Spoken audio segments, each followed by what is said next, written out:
Just a friendly reminder that the opinions expressed on this show are not worth a Canadian penny, so disregard anything you hear that might get anyone in trouble. And despite some of the great ideas you may hear, don't try them at home. Go to a friend's house instead. It's time to get a gun. That's what I've been thinking. Well, I could afford one. And if I did just a little less drinking, time to put something between me and the sun. When the talking is over, it's time to get a gun. Hey everyone, welcome to Slamfire Radio, episode 372 for September 17th, 2020. I am one of your hosts, Kelly Lynn.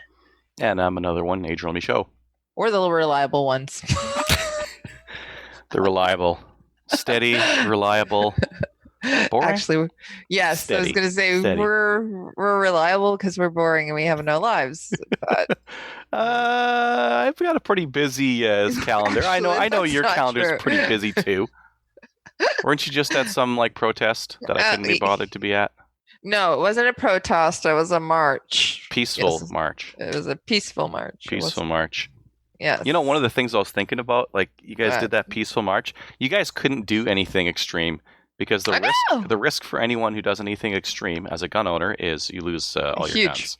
Yeah. You Yeah. lose all your guns. So So, you are handcuffed from doing anything extreme. yeah, but that was the Mm. boring part. Mm. I was thinking about it because if we didn't do anything extreme, we were peaceful and organized, which we were, by the way. We're Mhm. going to talk about it a little bit. Then the news didn't have anything to report. And if we weren't peaceful and we were like, as you were saying, tossing cars and crap like that, then Can you pay other people to do that for you? Can you just pay other What? people to toss cars and go to jail for you and that kind of thing? sure enough, that's what other people do. Protest mercenaries. They get paid to protest. I actually know Mm. people that do that. Anyways, it's like paid lobbyists. Anyways, but But more fun. no, the No? radicals. Yeah, no. Mm, Actually, don't know them anymore. Mm. Or maybe they grew up. Maybe they got a life. Okay. We're going to talk about the not the protest, the march. the peaceful march. The peaceful march that we did in a little bit because I was actually there. Yeah. What do we do? Talk about what we did in guns. What we did in guns this week is brought to you by the Calgary Shooting Center. It's Canada's premier firearms retailer. Now, right now, they have a Chiappa 1982 Mare's Leg takedown rifle. It's chambered in .357 Magnum. It's got a 12-inch barrel, blue octagon barrel actually, and it's walnut pistol grip, and it is so freaking beautiful. The Now, the price- picture of it looks like it's cut off and like you should be able to Yeah. hover your mouse over and it should move to the sides, but it doesn't. It's just like no, it's- that is the it's- rifle. It's a shorty, but it's so Yeah. pretty. This is It like is. this is like Chuck. What's Chuck's name on the rifleman? I can't remember what his actual hmm. name was. Anyways, it looks like a rifleman's gun. You know, rifleman. It was black and white. It was actually. I don't know, like Bonanza. That's where my knowledge ends. I'm even too young for like rifleman, but I was watching Mm. it reruns. It's pretty good actually. Hmm.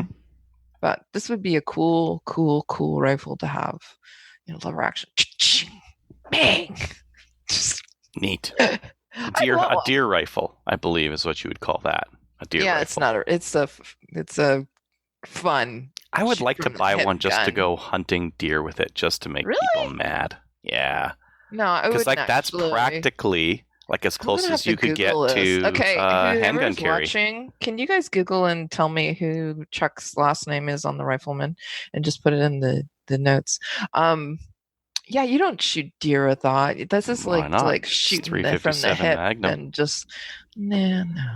This is like You could use it. It's Coolio. legal. So what if we went bow hunting and you just wanted something by your side, just in case there's like bears or something? Where I go Okay. bow hunting, there's lots of bears. Can I shoot I from could take one of those. Can I shoot from pretty You can shoot from the hip. Yeah. Yeah. All right. Connors, thank you. Chuck Connors. That's right. This Anyways. is like some old timey like show. Yeah, it's on Prime. It's available on Prime. Was this back in the days of like This is before I was even born. before So that VHS? was long, a long time. Mm, Really? before microwaves? Yeah, it was before microwaves. I don't know what you're talking about then. All right. Why don't you tell us what you did in guns this week? You had some great stuff going on. Yeah, I went to a 3-gun match. Did that. Yeah. That was fun. Yeah. So we did the Battle of Alberta 2-day match in Alberta. This is rescheduled. Which one unfortunate thing, we rescheduled first, but IPSC Alberta rescheduled second, and they put their provincials on the same day as our match. So I'd be willing to bet there's a bunch of shooters who would have come out to the Battle of Alberta who instead went to the IPSC provincials. Yeah. Okay, just hold on a second. I think my dogs are about to fight. All right. Okay, so if you said that half or a bunch went out to the IPSC, not half. Like just there's a couple people who shoot both and shoot a lot, and those people would have went for the IPSC one rather than 3-gun. Okay, so was the Battle of Alberta, was it full by the end of it? I know you had a couple of spots going into that. It was full to start with. There's a bunch of people who dropped out last minute. Just I don't really know why, because like it's not a cheap match. It was $150 for 2 days. And it came with like free meals and stuff. Oh man, the meals are so good. Like every year they like add to it. This year it was like what did we have the first day? I can't even remember. It was something like sandwiches and pulled pork sandwiches and these like little to-go boxes that you could just like you could walk by this kind of central gathering area, grab one of those and a pop and some chips, and then keep going to your next stage. It was really good, really good. And then day 2, there was eggs and bacon and pancakes for breakfast before you started, and then a lunch on that day too. So all that stuff was fantastic. This year, last year we had camping on the range too. We got like a special permit from the county to do it, and this year we did it as well. It was nice. It was nice camping on the range for a major match because less going around, less driving. Because for me, set up Friday, match Saturday, match Sunday. That's 6 hours of driving I would have to do over that period of time. Or 1 hour there, camp, 1 hour back. Way better. Yeah. Did you camp in the van? I did camp in the van, and I gotta say, I love every time I do it because it's so quiet in there. Like you get the best sleep. You wake up with your alarm. It's never because like someone else is like snoring or anything like that. You can't hear anything in there. It's so good, so good. I've actually left the middle seats out, so like all I have is front seats, and then like nothing in the back. So that the next Maple Seat I do, which is not this weekend but the weekend after. Yep. And the weekend after that. So I'll have the van for both of those, so I can just camp out in the van because it's really nice. Let's see. Cool. What else have I got to say about the match? A lot of failures. A lot more than you usually see, but like usually like people have ARs, so there are no like really rifle failures. Everyone's shotgun is pretty much squared away. Yeah. Everyone's pistol's pretty much squared away. There were 2 shadows that went kaboom related to reloading issues. So make sure that watch your powder with reloading pistol ammo, because if you get none or too much, both were bad. And then there was a bunch of WK 180s failed. One of them, let me think. One of them, the piston broke. So like the piston that knocks the bolt back there, that thing broke. On another one, the bolt broke. Maybe 1 or 2 bolts broke. I can't remember. But one notable one that was like the guy took like an M6 bolt or something like that and like threaded it into it just to finish the match off. And then what was the third one? Sean's saying there was a Mosin Nagant that there was a Mosin. Yep, that ran. He said that he did okay. Yeah. Yeah, with the Mosin. I think he won Clipazine. Tyson. Yeah. There's one guy who ripped it up with the Mosin Nagant. Yep. Yeah. That was Tyson, and he's he was ripping the Mosin. He had an advantage on some of the plate racks because he was hitting them so hard that all the other plates would fall because he was just like 200 grains of hate just going down range. Yeah. Yeah, but calibrated just to go, right? We hit anything with a 7.62 by 54 at like under 100 yards. Who knows what's going to happen? In that case, one hit will take all the plates down. Yeah, it probably racked the whole thing back. I'm trying to. I can't. Oh, it was there and now it's gone. Oh, the extractor pin. The extractor pin on the bolt. So the bolt body, bolt goes forward, and the extractor pin can poke out and the bolt's forward. And if it does that, the bolt will never rotate back into the bolt body. So the fix for that is get a stronger extractor spring or pin your extractor pin in. Anyways, I ran the WSMCR. It was fine. I did see about almost all the way through day 2.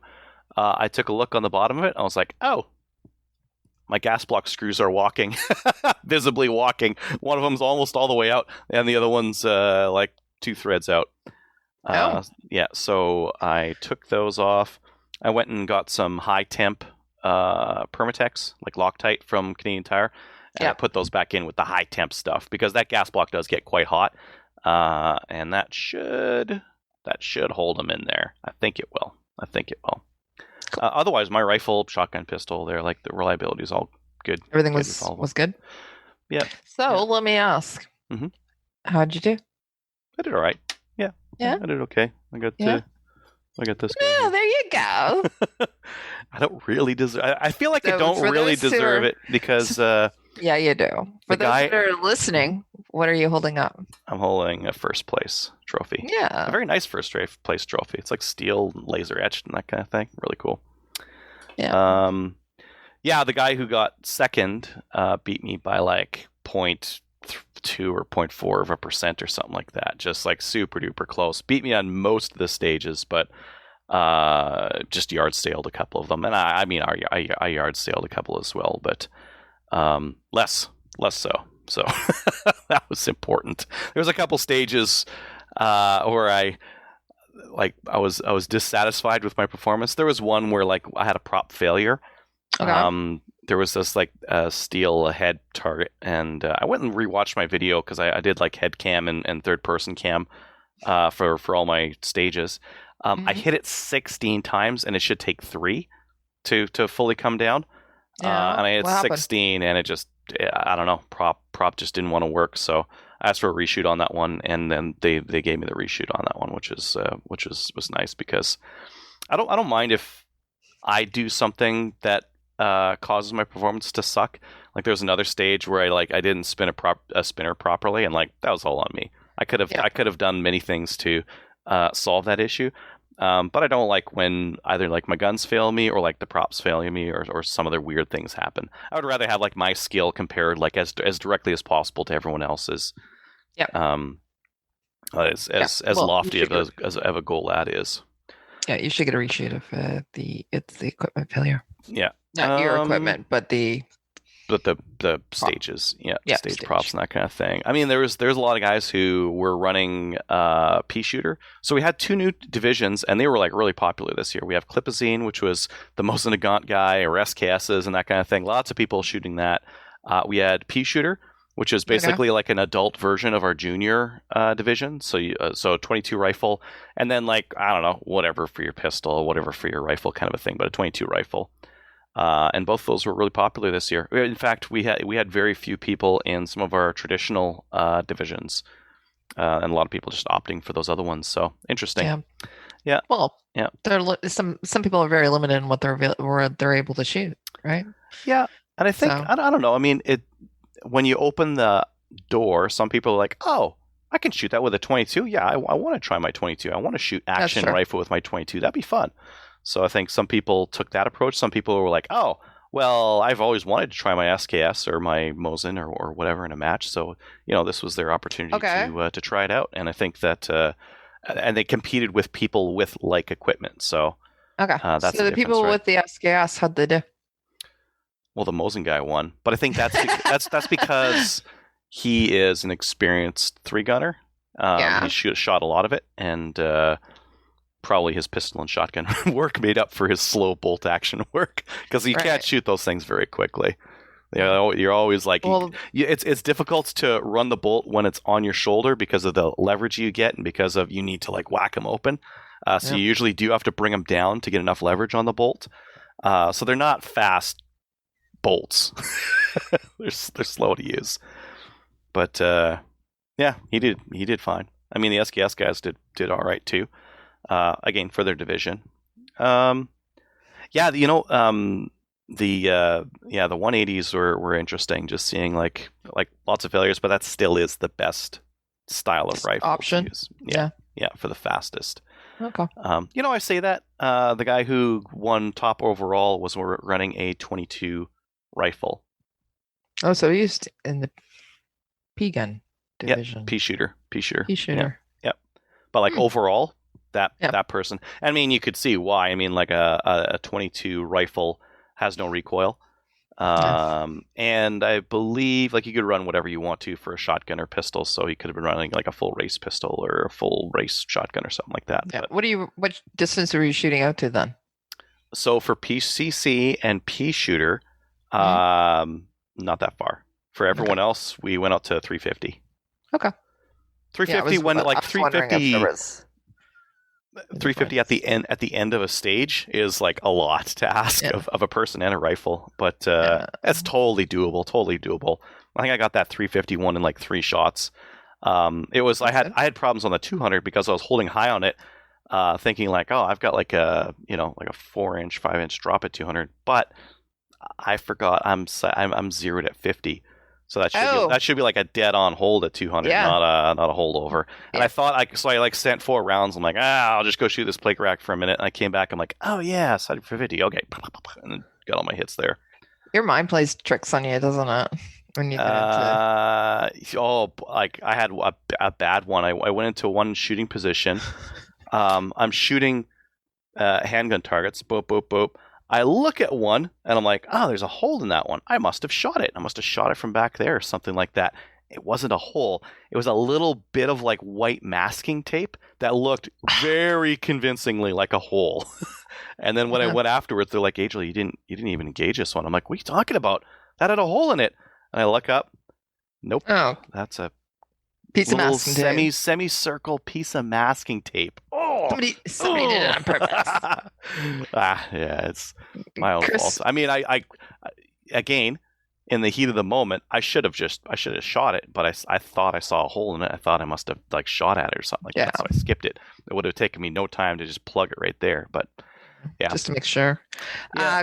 Chris, he said that PCC and P shooter, you guys went out to 175. 175 there, which is still good. Yeah. Which is still good for. That's not bad for a 22 task. Yeah, you shoot your 22 at 175 on the clock. That's kind of tough. It's not the same thing as CRPS or something like that, where you've been like running around and doing all this other crap before getting to it.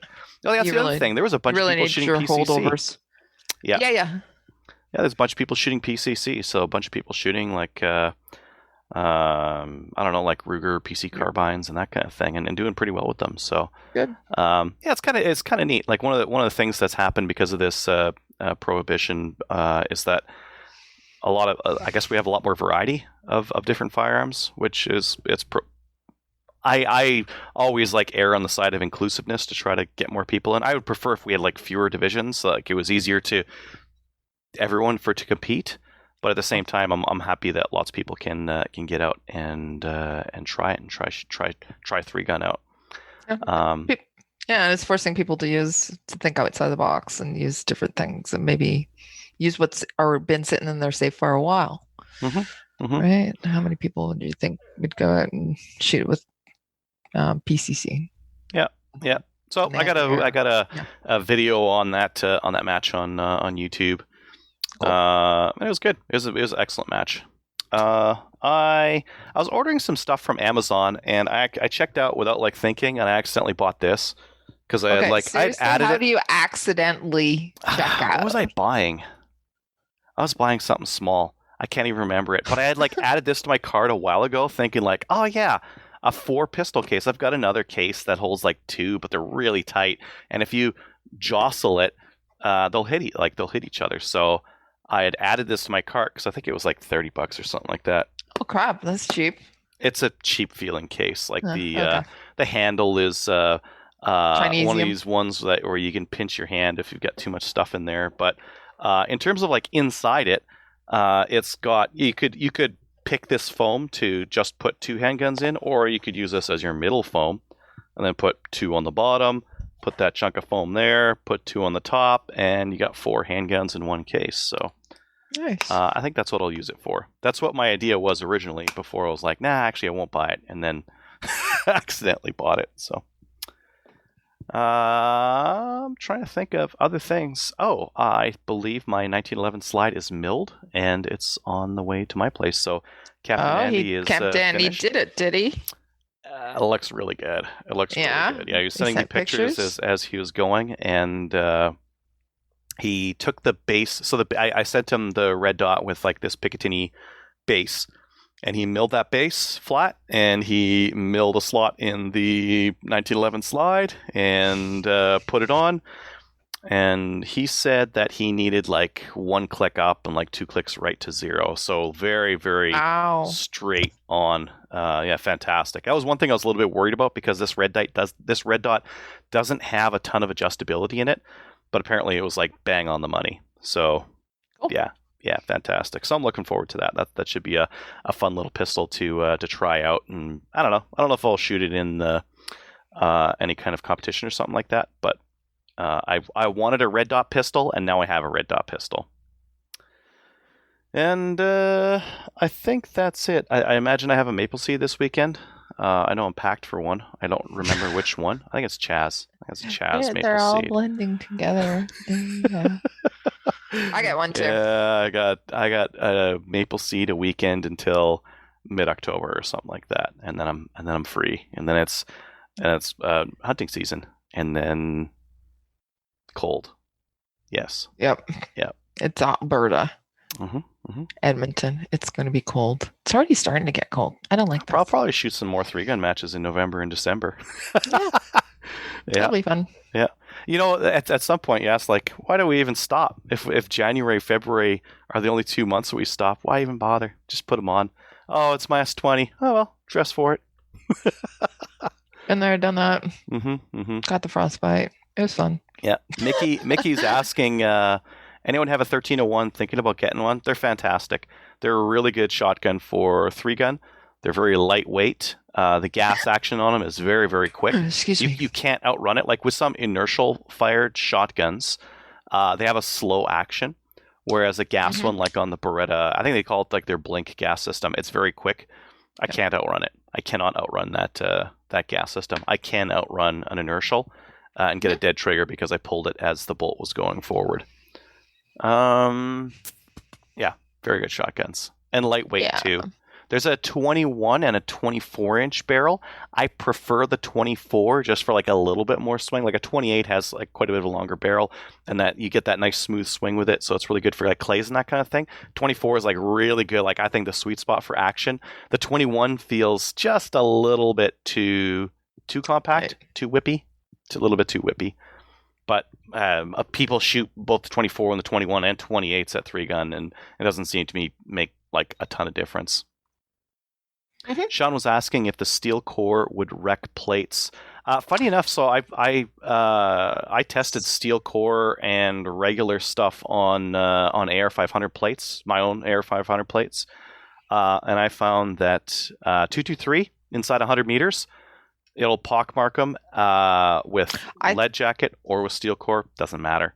Yeah, I think he was talking about the guy that was using the Mosin. The Mosin. It's speed that kills steel plates, though. Like speed. Yeah. So if you shoot something close up with 5.56, you're going to leave pockmarks, no matter whether it's plain lead core or not. 760 by 54, it's quite a bit slower. I was shooting stuff with SKS, like steel core SKS and lead core within 100 meters, like 75, 60. Yeah. And I could find no difference between steel core and regular. Maybe like a penetrator would make a difference, but a lot of the steel core ammo uses a mild steel core. So the steel is not like a hardened steel or something like that. It's just cheap. It's just because those commie countries wanted to make like the cheapest possible ammo, and steel is a little bit cheaper than lead. So you can put a steel core in there and it just make it a little bit cheaper. So Chris is saying that if you want to run those matches, he'll support you. I'm thinking he's talking about the ones in January. Good luck with that, Oh. Chris. If I got nothing else better to do, I mean, Yeah. maybe. Maybe we can try one. And Emily's also talking about a lot of people are now trying. A lot more people are trying trap and skeet. We're actually seeing a lot more women trying trap and skeet as well. All the ladies that I was hanging out with this past weekend, Hmm. all of a sudden we've all taken up both trap and skate. I think it's because of actually Emily. She's being a role model for us, and we're wanting to shoot with her. So, and we all don't want to suck when we do shoot with her. So. Not my first time when we shoot with her. So I think that's what it's coming down to. So Hmm. yeah. Yeah, I think that's it for me. What about you, Kelly? So I spent a full entire weekend. I took Friday off of work and went up to Ottawa early. Kelly and I both went up. We went up together. We now have a new name. So we're no longer Kelly's Squared. We picked up 2 nicknames over the weekend. We are the Kellys because kind of like we are the Borg, you know. Anyways, but we also picked up Kelloids as well. So we will answer to all 3 of those names, the Kellys, Kelloids, or Kelloid Square. We went up a little early because we had to do a few things for running around to prepare for the Integrity March. So Kelly was actually the point person for the march. I was her 2IC. And so that way, What's Tracy, a 2IC? second in command. Again, we share a brain. We don't even have to talk to each other. We just have to look at each other. You're the assistant to the assistant manager. Shut up. So anyways, yes. So Tracy and Rod were doing interviews. So we were doing a lot of the back work. We had a meeting with our safety and our security team. So we went out on Friday afternoon and walked the route, and we actually timed it. And we also looked at some of the security issues and things like that, which was quite interesting. We were aware of them beforehand and planning purposes. I just wanted to give a shout out to somebody. His name is Wade. Wade actually came up to us. So it was really cool. We were doing the route. We were doing the march, or the route, or the march was going to take, and people were, in their cars down the street, and they were honking beep beep beep, and they're going CCFR, screaming, and there were people coming up to us at the Parliament as well, Parliament Hill, on the Friday afternoon. Tracy was with us, and people were coming up to say thank you, different things like that. Anyways, one of the persons that came up, he just wanted to come up and say hi. His name was Wade, and Wade, awesome guy. Anyways, he's from Regina, and he flew in, and he just came for the march, and he was by himself, didn't know anybody, never been outside of Regina, Saskatchewan, flew on points. And he just came for the march. And so it was really, really cool. We met him. We asked him who he's with, and he said, nobody. Where are you staying? He was staying in the same hotel. And we said, what are you doing? He goes, I have no idea. And we're going, well, you're staying with us for the weekend. So he did everything that we did. He came by. He helped us do signs that evening. It was so awesome. Anyways, so Friday night, as I said, we did the route, we did our planning, we got ready for the march itself. We taped up a ton of signs to sticks. We basically took over. There's a place on Spark Street. It's called Three Brewers, or Trois Brasseurs. We basically took over that restaurant the whole entire weekend. I think that they loved us, and both inside and out, by the way, as well. We filled the restaurant. So we prepared on Friday night. The hotel that we were at was fantastic. It was a weird experience, though, because I'm used to a hotel having a lot of things. Like I'm used to them having like a restaurant. This one didn't. It was very weird. Anyways, super accommodating. Close to the march as well. The next day we got up, we got ready for the march itself. Again, we had a little bit of meeting with the volunteers, got them ready and got them all with their their jobs lined up. And it was like a well-oiled machine. So we got there. Tracy and Rod went a little ahead of us. And as we were, Kelly and I, we led the team up. We had some intercom, because what was happening is Rod and Tracy were at the front. Kelly was going to be in the middle, and I was going to be at the back. And then we also had our security as well as our first aiders as well. And then also the rest of the team was actually going to encircle the group of marchers. Now, we didn't know how many people were going to show up. We didn't know if there was going to be 5 or if there was going to be 25 or if there was going to be 5,000. So we're coming up over the hill, and from the Delta where we were staying, and it's a little bit when you're going up Wellington, it's a little bit of a incline, and all I hear is Colin on the intercoms. He's going, "Get your asses up here now." And it's basically Tracy just said, "Call the Kellys, get them here." So we got up there. I need some Kellys over here, stat. No, that's actually what was happening. We tried to actually keep silent on the intercom so that if there was any issues, that people would be able to hear each other. And then all we heard was, "We need you up here now." And so we get up there, and as we're coming up over Wellington, and it's just a little rise, and then all we start seeing are these people everywhere. And it's just like, and we're going, Kelly and I look at each other, and we're going, "This made it all worth it. This is awesome." And so it was kind of like we get up to the top of Wellington, and it's like volunteers deploy. So it was just like, everybody knew their jobs. People were waiting at the buses with hand sanitizers. Everybody's getting out the bus. They were going, "Shh, shh, give me your hands." Shh, shh. And they were giving out, we gave out bracelets. We gave out flags, masks. People, we asked them if they wanted masks. We had little trolleys, different things like that as well. We had a van. Now, we had already prepped the parliamentary security to let them know this was happening. So we had this panel van, and it pulled around the corner, and it pulled up onto the sidewalk, and the doors sprang open, and people actually descended on this van. And within 30 seconds, we cleared 200 signs out of this van and disseminated them out into the crowd. It was like, and I seriously mean 30 seconds. It was awesome. It was just like, whoosh, like this, and the doors closed on the van took off. Again, we actually let the parliamentary security know that this was happening, so we weren't going to actually, everybody get on the ground. Gotta wipe off the free candy sign off the side of the van. It's free signs. Yeah, and so it was stationed at a side street in case we needed to get to it right away, and that didn't happen. My job at the march was actually to be the last person at the march to ensure that everybody was one, keeping up, and two, that there was basically nobody left behind. Mm-hmm. And also there's no garbage or anything that was left on the streets or anything like that. So I got paired with Kyle Kincaid, and it was a perfect pairing. It was fantastic. Got to see a lot of people that I knew. There was a lot of people that I knew were coming that I didn't get to see, because believe it or not, there wasn't 800 people there.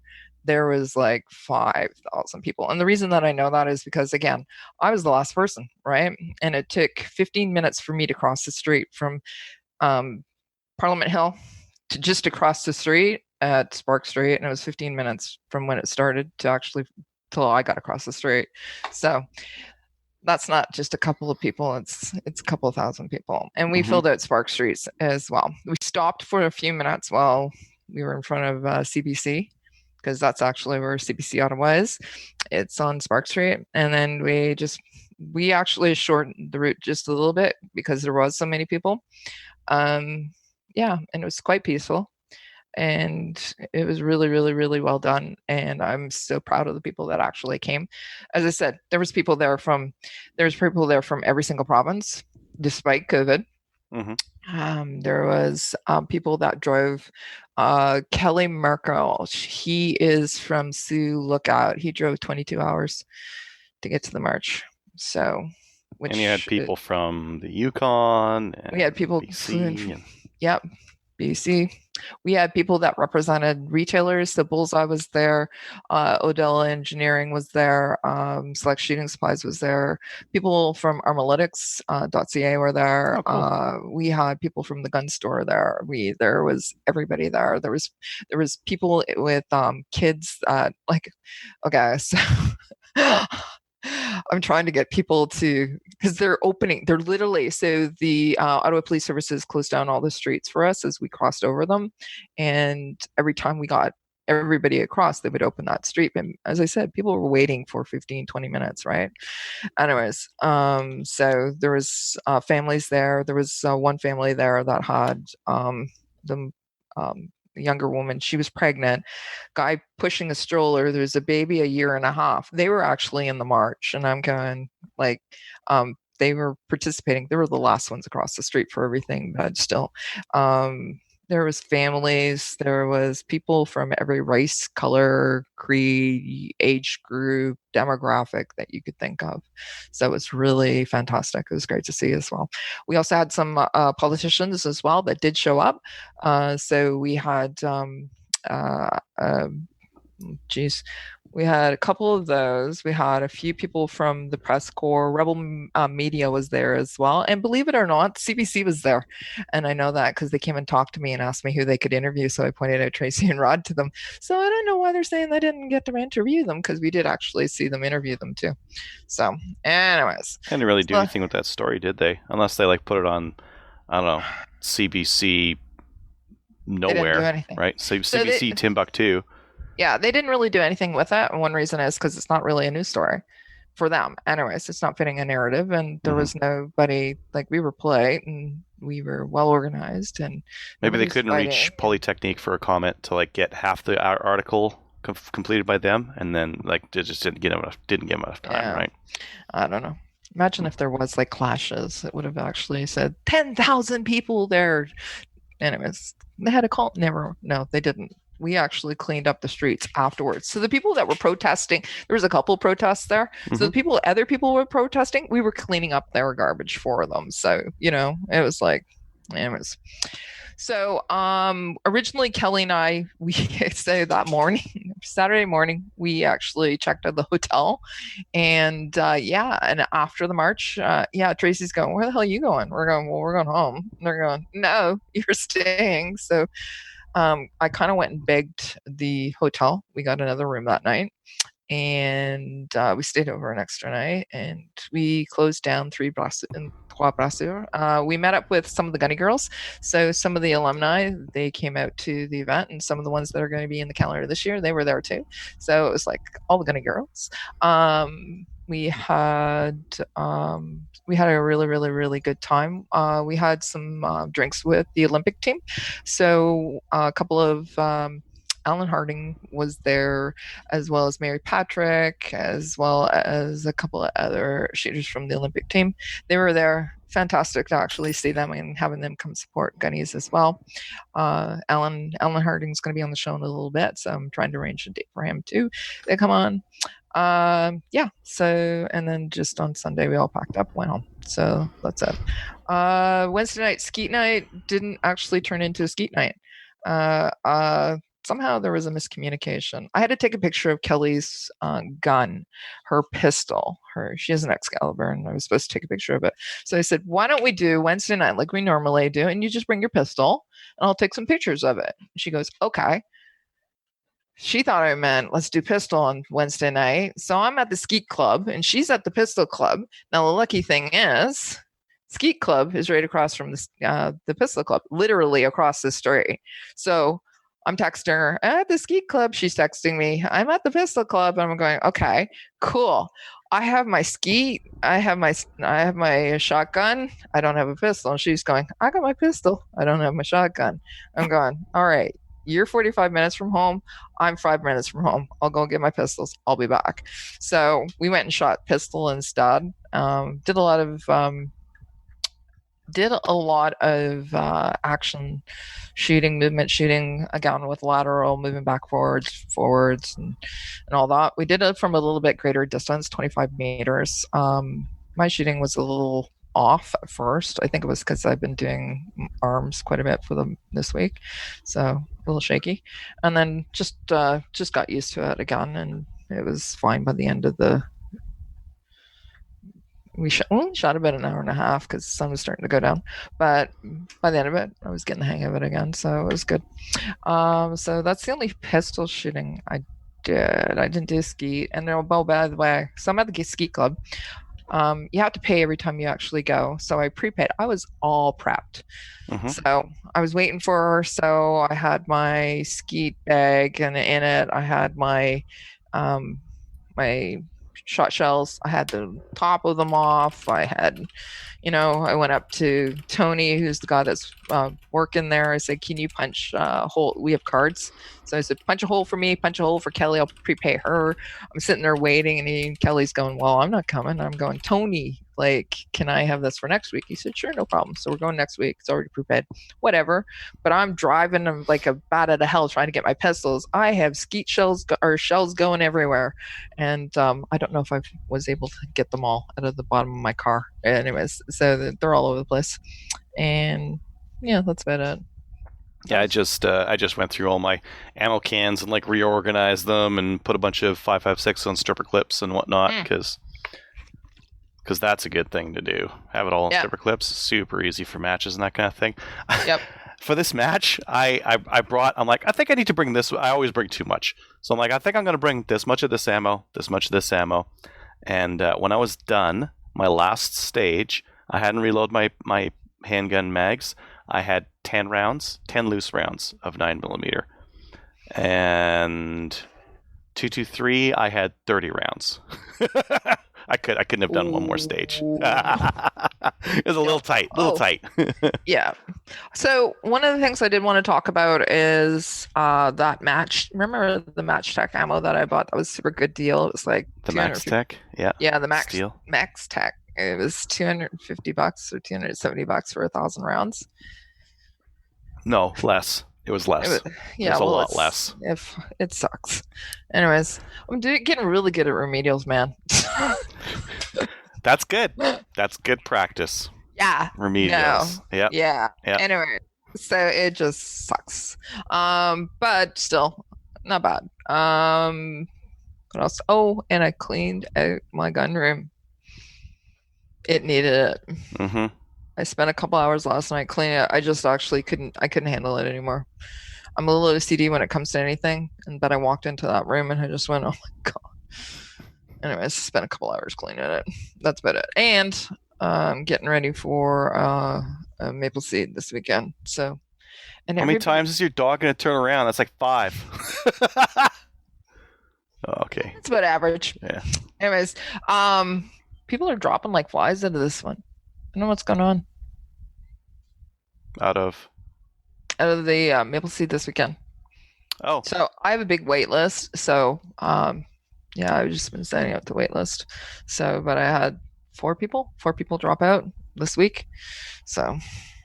Yeah, I think I think I mentioned to you before, we send that email. It's like, hey, if you're if you're in a vulnerable sector, maybe you don't go to one of these things because of the Rona. And people are like, oh yeah, I guess I am in a vulnerable sector. Maybe I shouldn't go to an event with 15 people. Yeah. Did they just realize that? Maybe. No. It just Anyways, it seems odd. We've just changed, actually, today we actually changed our grouping sizes for Toronto, Peel Region, as well as Ottawa. I think Ottawa's in it too. So we went from 50 to 50 on the so 50 groupings of 50 for parties or whatever, and 100 outside. We're now back down to, I think it's 10 and 25. So 10 inside, 25 out. And see, Alberta has way more cases per capita, and I don't think anyone cares. Yeah, anyways.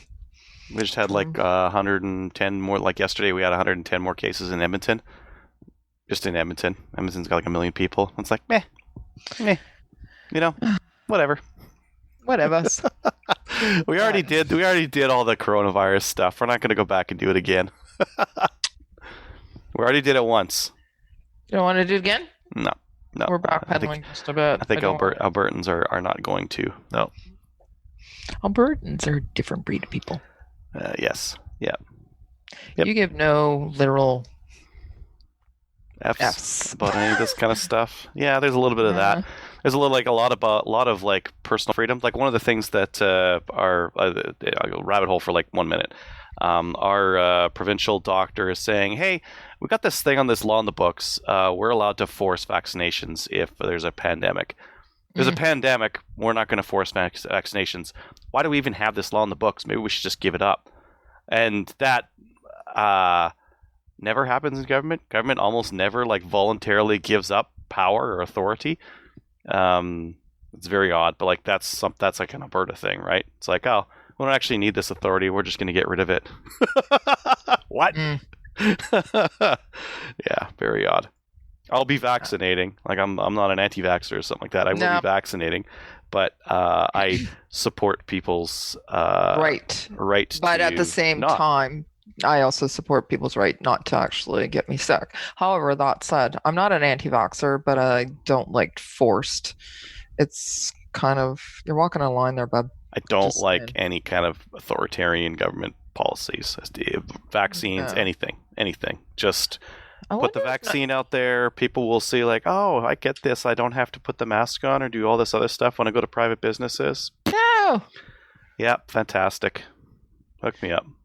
We're starting to get into this George Orwellian 1984 stuff. Yeah, a little bit was like to do with like what's going on in the U.S. and like what Canadians are doing as a result of it, thinking that we're like, I don't know, relevant to America. And yeah, you know, Canada's totally a different country, right? You know, I think some people see Canada as not America. We are defined by how we are different than America, which I think is the wrong way to look at it. I think it's like we're our own country. We're kind of like, we're very similar to America, of course, but like just looking at us as we're better than America because of like, I don't know, poutine and politeness. Okay, both of those are not. Anyways, although poutine's pretty good. Oh my god, poutine. All right, let's get on with the show and let's stop talking about polite people and poutine. Let's talk about guns. Gun stuff, hey? Yeah. I like that stuff. Yeah. Yeah. Oh, I'm the host, right? Okay. Do you want me to like just sing a background song or something to like get us on to the next topic? Time to get a gun. That's what I've been thinking. Please, Dave, no. Anyways, upcoming events is sponsored by Telos Alpha. Telos Alpha is a Canadian digital agency that works exclusively with firearms vertical. They help with business processes, and Kelly can't talk, strategic planning, websites, e-commerce, and battling the stigma the industry carries with banks, merchant processors, and social media. Check out them at telosalpha.com. You can find out more about them there. So there is a couple of things that are going on. I updated these. Thank you. I did some work. Awesome. So Maple Seed, Bonnyville, September 26th. Do you know how many spots there still are? There's like a lot. 7. Like we got a big bay, and so we can put 15 people in there and keep the distancing. Right. I think and we're 8 out 0 of 15. Fs to give for anyways. No, not really. We're distancing. We care. Project Maple Seed. Beautiful range too. Yeah. If you're like in Edmonton, it's like 2.5 hour drive out there, and it's a beautiful range. I've never been there. I should get there. All right. Also, Chaz 3 Gun, October 3rd. You can find it on Practice Store. Apparently, there's a few spots there too, right? Yeah. Okay. Our friends over at Lady Guns, they're having a couple events. I just wanted to tell you about the one that's at Calgary Shooting Center. It's on October 8th. There's also one at Shooting Edge on October 22nd. It's $30 to attend both of these events. You actually, all levels of people, it's ladies only, by the way. All levels of experience is welcome, and there's no PAL needed as well. You can check them out at Lady Guns on Facebook for more details and to sign up for the events. So go check them out there. All right, let's get into the news. There's a whole bunch of donations that have been pouring in. This is actually, as of right now, the donations for the CCFR legal challenge. I'll read through them, and then Adriel, I'll turn it over to you, and you can talk about what's new in the news. Okay. Salmon River Association, they donated $1,000. Club de Tir Brasseur, 2,000. Sydenham Sportsman Association. Very good.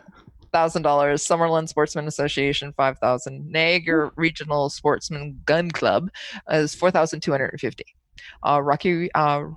Rocky Rod and Gun Club is $5,000. Sioux Lookout Handgun and Rifle Club was $1,000, and Pacific Recon in Ontario is $300. By the way, Pacific Recon, I want to say hi to you guys. They were out at the march as well. I saw them with their shirts. Cool. So that's cool. Let's get into the news. The first one is the CCFR Integrity March, which you covered, and we'll cover more in our main topic. What? Yeah. Yep. The next one is it's like not really gun related, but I'm really petty, so I thought I'd include it. MEC has been went bankrupt and got sold to a U.S. investment company, and the reason why I'm petty is that 2 years ago they kind of threw a hissy and said we're not gonna sell any products that are also owned by Vista Outdoors, because Vista Outdoors had like Savage and maybe some other like brands or some brands that they represented. So screw you, MEC. Go woke, go broke. You want to get all like uppity about we won't sell these brands because they sell guns as well? Go broke. Good luck. Yeah. So now they're actually picked up by a U.S. investment company. So maybe they'll pick up some. They'll make it worse. This is that actually probably isn't why they went broke. It's probably because like they changed their business model. They were like known for like really niche, really high quality products. Yeah. And they had gone more to like selling like yoga pants and cheap stuff made overseas and that kind of thing. So they kind of lost their way and started competing with companies they shouldn't have competed with. That's probably why their business went bankrupt rather than the go woke thing. But I'm still petty, so I'll still say it. Yep. Mm-hmm. Yep. All right. So, New Gun Stuff is sponsored by Bolt Action Coffee. Slamfire Radio is now a brand ambassador for Bolt Action Coffee. The coffee is roasted in small batches, and it is quite honestly some of the best coffee you can get your hands on. It can be sent to your house by going to boltactioncoffee.com and ordering some. And as I said, it's roasted in small batches, so it's not readily available. I think they roast once a week. So if they don't have any right now, they'll be roasting it soon, and then it'll get sent to your house, and it's delicious. Use a French press, by the way. It is quite honestly the best way to have it. Yeah, I think a French press is the way to go for coffee if you enjoy it. Yeah. Mm-hmm. Anyways, New Gun Stuff. Let's talk. Oh, there's a couple of interesting things that have been happening recently. Okay, I'm going to talk about the first one, which was today. Today? Yesterday. I can't remember. Tactical Imports is bringing in the Type 81 light machine gun, LMG. Now it's semi-auto only, 5 rounds only, but it looks like an LMG. It's like a machine gun. That's the Type 81. Super cool. It's got like a bipod that's like attached to it. It's got like drum mags. Now you get it like that costs extra. The sling costs extra, but you got to get the one with the drum mag. It's got that the carry handle that you'd see on like a machine gun. Yeah, really cool. $1,500, and then. But if you want I think the drum mags are like $200, so you'll be up to $1,700-1,800 pretty quick. Now they all sold out. I think they all sold out. There's already guys scalping them on CGN for like way more than that. So they'll clear Tactical Imports out, and that's such a douche move. Sorry, just off the side. As the frank capitalist I am, it fills my heart with joy seeing people scalp those for $3,000. The next one is Wolverine Supplies has these Hanel. I don't know. This is German. How do you say this? Hanel. Yeah. They're very expensive hunting rifles. Look very nice. Very expensive. I say very expensive, but if you were to get into like a Sacco or something like that, yeah, same price, same thing, right? So, they're in your classic hunting cartridges. A lot of them have iron sights, which is kind of interesting. The mags are European priced at right around $140 to $160. So don't lose them. Woo, yeah, don't just one. Don't lose it. Just leave in the rifle, actually. Hand thumb those rounds in. But if you're looking for a fine European rifle, check out Wolverine Supplies website. Yeah, they're nice looking. This next one, I'm super duper interested in. Okay, so Brownells had this company called PWS make this 180 clone upper. Now, the 180 clone upper, they made it to fit an AR lower. Okay. So, not interesting to Canadians because an upper that can fit an AR-15 lower is an AR-15 upper, right? So who cares? Like, why it wouldn't even come up on our radar? And it was like $900 US, so it's too expensive compared to the other AR-15 uppers. But they also make a lower that is not an AR-15 lower. It's an AR-180 kind of lower, and they make some uppers that just fit that lower. Now that is interesting. Now, I Run Guns has a FRT for these things. There are no photos of it, but just to give our viewers, you can't see this, Kelly, but our viewers will be able to see this. Just to give an idea of what this could look like, I've just got a picture of one of these BRN 180s up on this screen.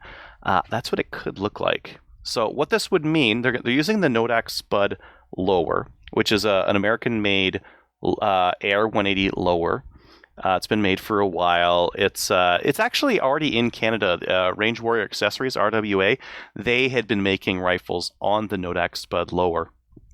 But this would be an American manufacturer times two, so lower and upper would both be American.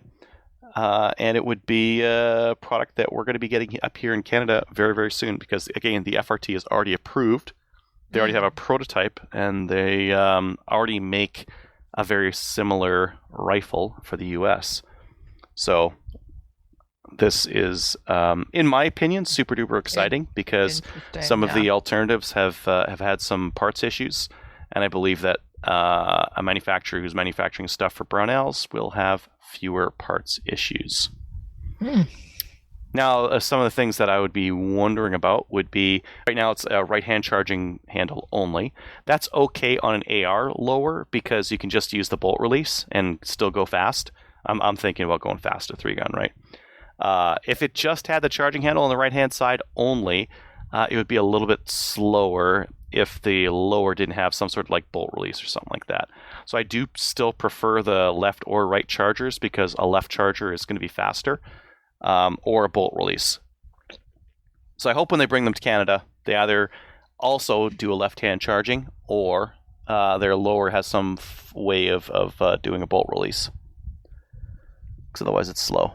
You got to do like the AK, like to either go underneath or over the top to hit that charging handle, and both of them are slower than just using your left hand. Yeah. I would imagine this is going to be like a $2,000 part because, or a rifle, because the uppers, it's funny, Brownells is already making an 18.5-inch upper for this thing. Oh, so really? It's like, that would be very handy for us here in Canada.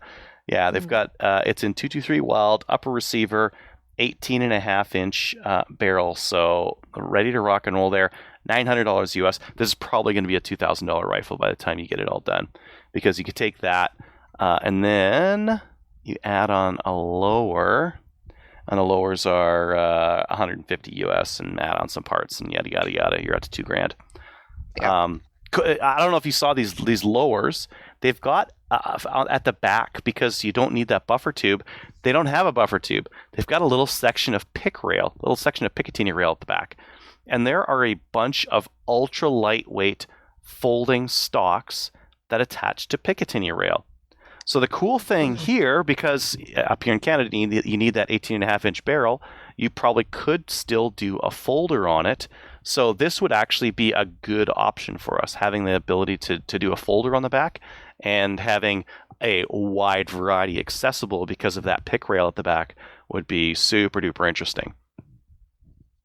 I was watching videos today and I was like, You're excited, right? Yeah, because like Americans have been running these as pistols. They've been putting like braces and that kind of thing on them, but that stuff that we wouldn't need here in Canada.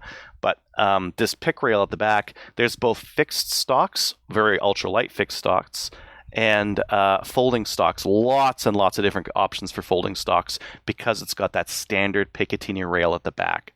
So I hope it's this BRN 180M. Lower, and the magwell looks a little bit better. It's a little bit longer and better supported.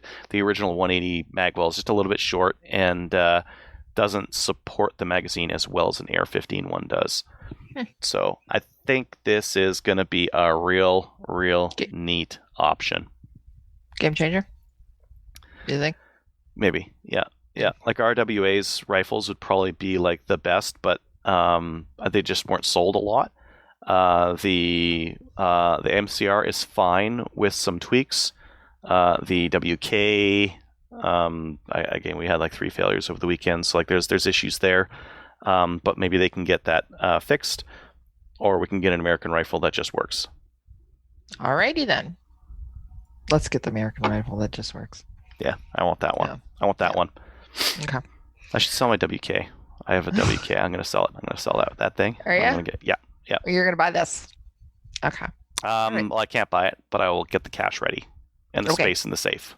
My safe space. Safe space. Yep. You're going to have a safe space. All right. Okay.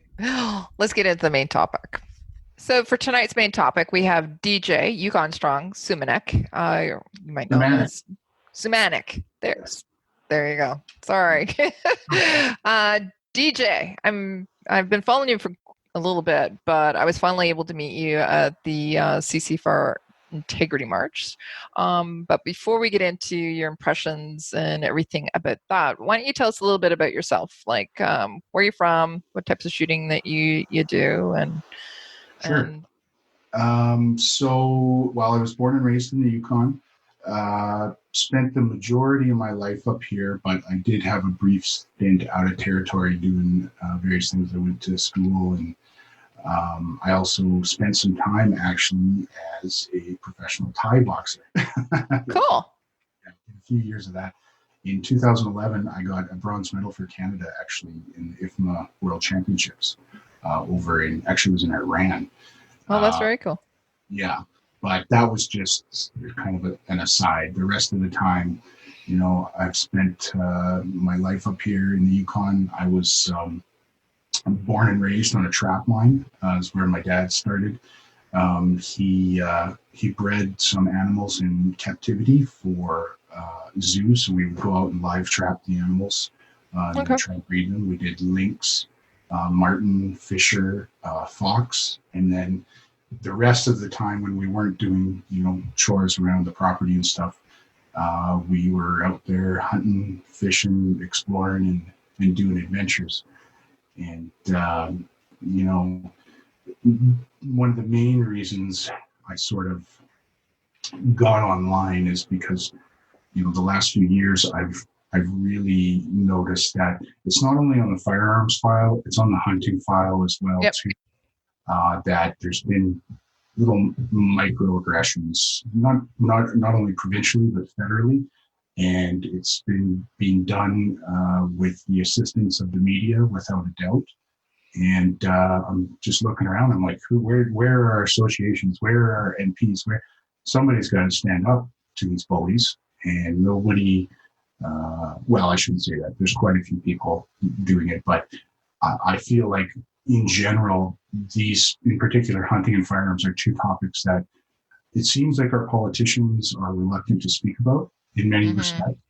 And of course, when they need our vote, oh yeah, we'll do this for you, and we'll do that for you. But then all of a sudden it goes dead silent. And kind of the straw for me was in the run up to Bill C-71. I recall Andrew Scheer. He was when the leadership race was on, he was going around talking to gun owners, talking to gun groups and stuff. And then once he won the leadership, he went like dead silent for about 14 months there. And there was daily attacks in the media, daily attacks by Liberal MPs. And it culminated, of course, with Bill C-71. C-71, yeah. I was like, I was actually, I called out Scheer quite a few times there on social media, and it's nothing personal to him. I think he's a good guy, and I'm a conservative voter myself, of course. But I just felt like there was no support. Well, I felt like it was a period in time where Canada needed somebody to say, "Hey, enough's enough." Justin Trudeau, enough's enough. Liberal Party of Canada. We've gone past, equality and safety. We've moved into entitlement, and now we're going past entitlement into full-on intolerance. And it was a breaking point for me. I started to get involved and do what I could do online. So let's talk a little bit about that. First of all, how'd you come up with Yukon Strong? Well, it was just a moniker, you know. I just came up with it. There's lots of things strong, you know, but yeah. I do also feel it's a bit of a reflection. The folks from up here, we are a small place, but we are fairly mighty. You'll come across the average Yukoner up here, and we're perfectly comfortable in 40 below, or hiking up a mountain with mosquitoes in your face, and you know, hunting, fishing, firearms, absolutely outdoor community. And so firearms and hunting is basically a way of life up there. Yes, for most of the residents who are born here, absolutely. Yeah. We've been having a lot of folks move up here lately. It's growing a lot, and many of them are actually seeking outdoor stuff too. But there's a large percentage of the population who's coming from like places like Toronto and Vancouver, so they're kind of more urban oriented too. So we're getting a little bit of a we're starting to see the same sort of attitude that's reflected nationally by mainstream media. Start up here, there are people complaining, but the residents instantly like, whoa, no, that's not okay. This is if you want to live that lifestyle, it's time to move back to Toronto, you know. Yeah. So but it's a very magical place up here. A lot of people, they'll come up just for a 1 week visit, and they wind up never leaving because they wind up staying. Yeah. So some of the things you said that you've started out on social media. So you have YouTube, you're prolific on Twitter, you got your Facebook, you've even started writing articles as well. I've read a few of them that are on Post Millennial. Have you been published other places? What else are you doing? No, that's pretty much it. What I try and do is I look at the dishonesty from anti-gun lobbyists, dishonest narratives that are presented in the media. And, you know, if you go look at articles in the comment section, there'll be hundreds of gun owners saying, wait, that's wrong. And it's constantly corrected, yet the next day they'll post another one. So I try and look at those situations and present some evidence. I want people to use my content as ammunition to push back against that. And while I'm just, you know, basically some guy out there, you know, it's not like I have this huge empire behind me or you know, certifications or anything. The reality is this: every single gun owner in this country has to take, you know, heavy certification before they are licensed. And we are verified that we understand this topic, you know, by police. And the bottom line is, if we don't know this topic, we don't get licensed. So when we have this discussion online, people who are licensed, people who are not licensed need to recognize the fact that the folks who own guns know what they're talking about, because if they don't know what they're talking about, they go to jail. Yeah. Yeah. So a couple of the your more shared or more viewed YouTube videos are setting the record straight on restricted firearms. You were really articulate in that, and it was well viewed, especially for Canadians too. Canadian media actually took snippets of it as well, and then also tearing apart the Trudeau anti-gun narrative in 2 minutes flat. Those are your two most prolific. Then the most recent one that you did was the CCFR integrity march. You did a little bit of a view of that. It's the one where you showed how many people, it was the sped up, basically the sped up video where you see everybody, but you're also interviewing people too. So let's talk a little bit about the integrity march. First of all, you had a lot of people coming up to you, and a lot of people coming up to you saying, hey, it's, you know, Yukon Strong. How did that feel? Actually, I was pretty surprised. Really? Yeah, kind of. I don't know. Like, I mostly just wanted to, like I said, get evidence that how many people were there and that there was some serious support, you know. But it was pretty cool that lots of people that I've, you know, even just like the first guy there, his name was Chris W. He's actually a regular listener watcher of the show, by the way. Oh, cool. Wow. He sent me one little YouTube comment like a long time ago Yeah. because he was having heart troubles like I was. And, he remembered me. Like, I was like, man, that really affects me. When I saw all the people out there who recognized me, who, respected what I've been doing. Yep. There's times, like when you're online, it's stressful, man. You're like always fighting with people. It's exhausting. You have to do this and that, and you have to monitor what's happening all the time. Yeah. And there's days where I just want to throw in the towel, but having those people come up to me and say hello, it reminds me that I can never, ever give up. And I want any anti-gun folks out there watching this to hear me right now. I am not going anywhere.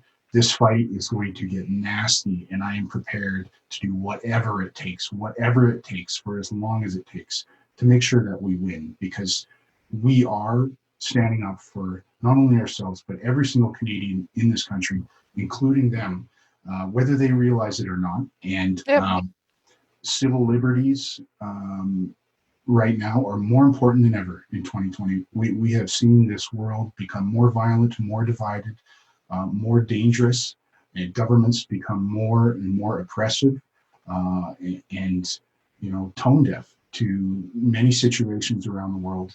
And right now, we're on the same path as New Zealand or Australia with respect to our firearms laws right now.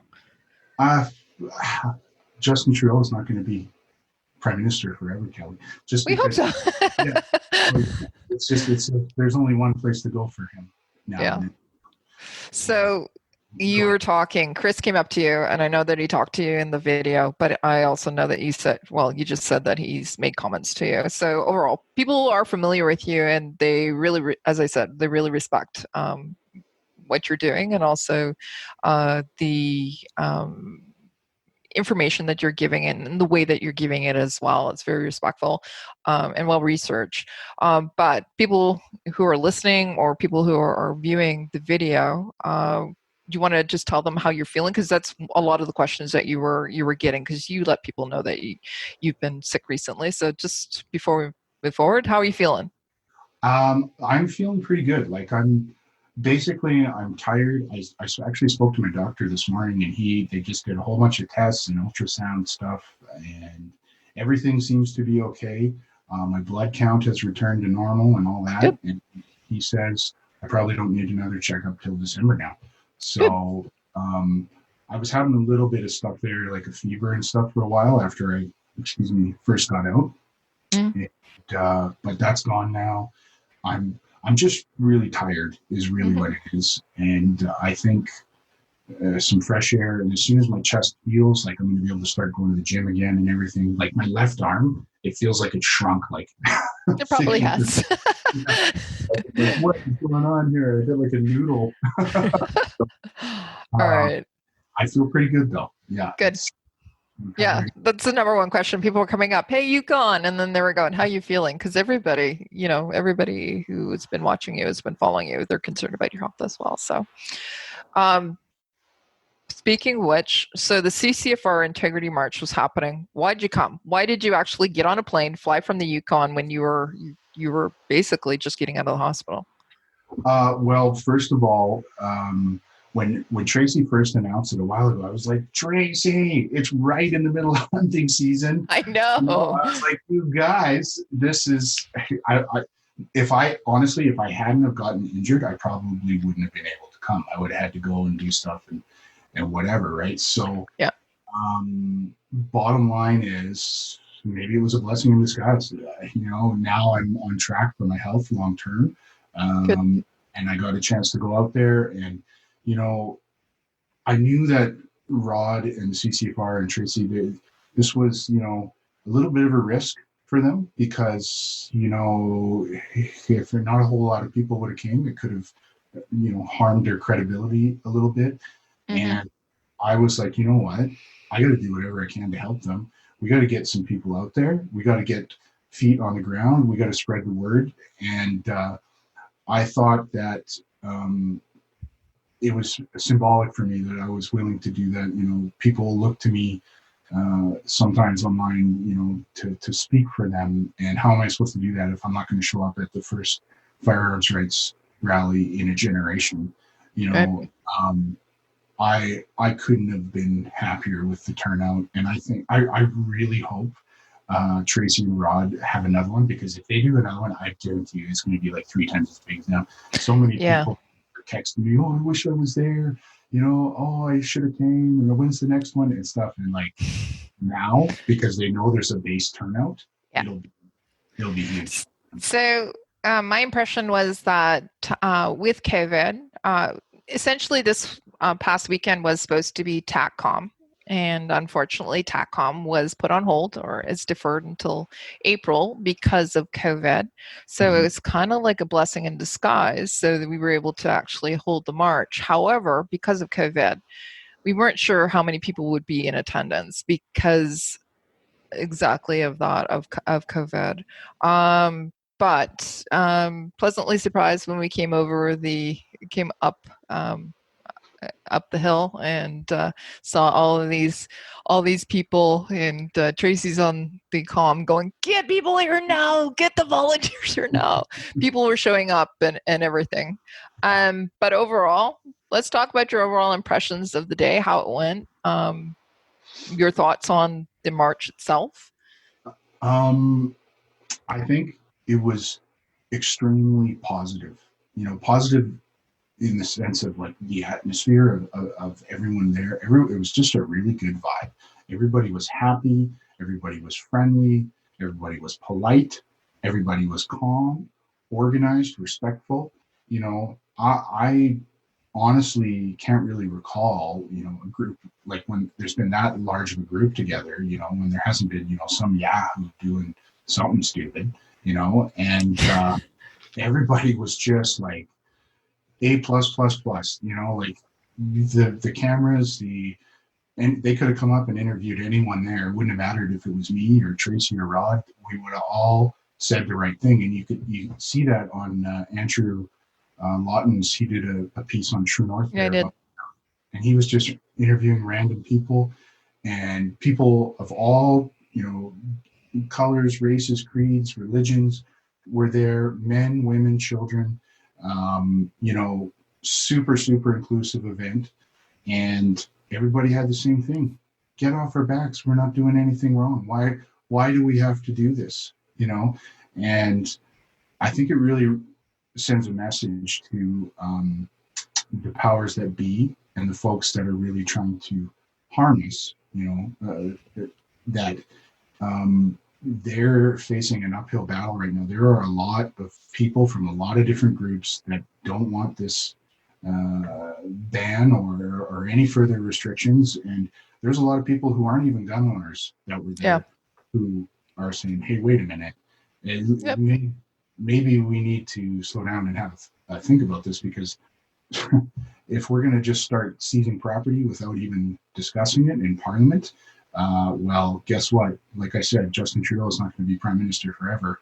What happens when a government that you don't like is in power and they decide that you don't deserve to have anything, and here's a little order in council, see you later, So I think there's a lot of power in that message that we really want to focus on. This isn't necessarily property rights. This is human rights.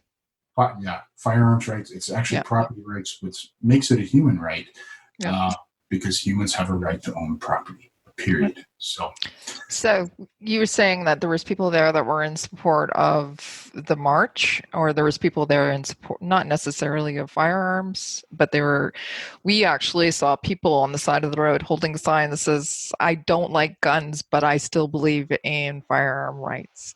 And these people actually look like they ate a lot of granola, let's just say, right?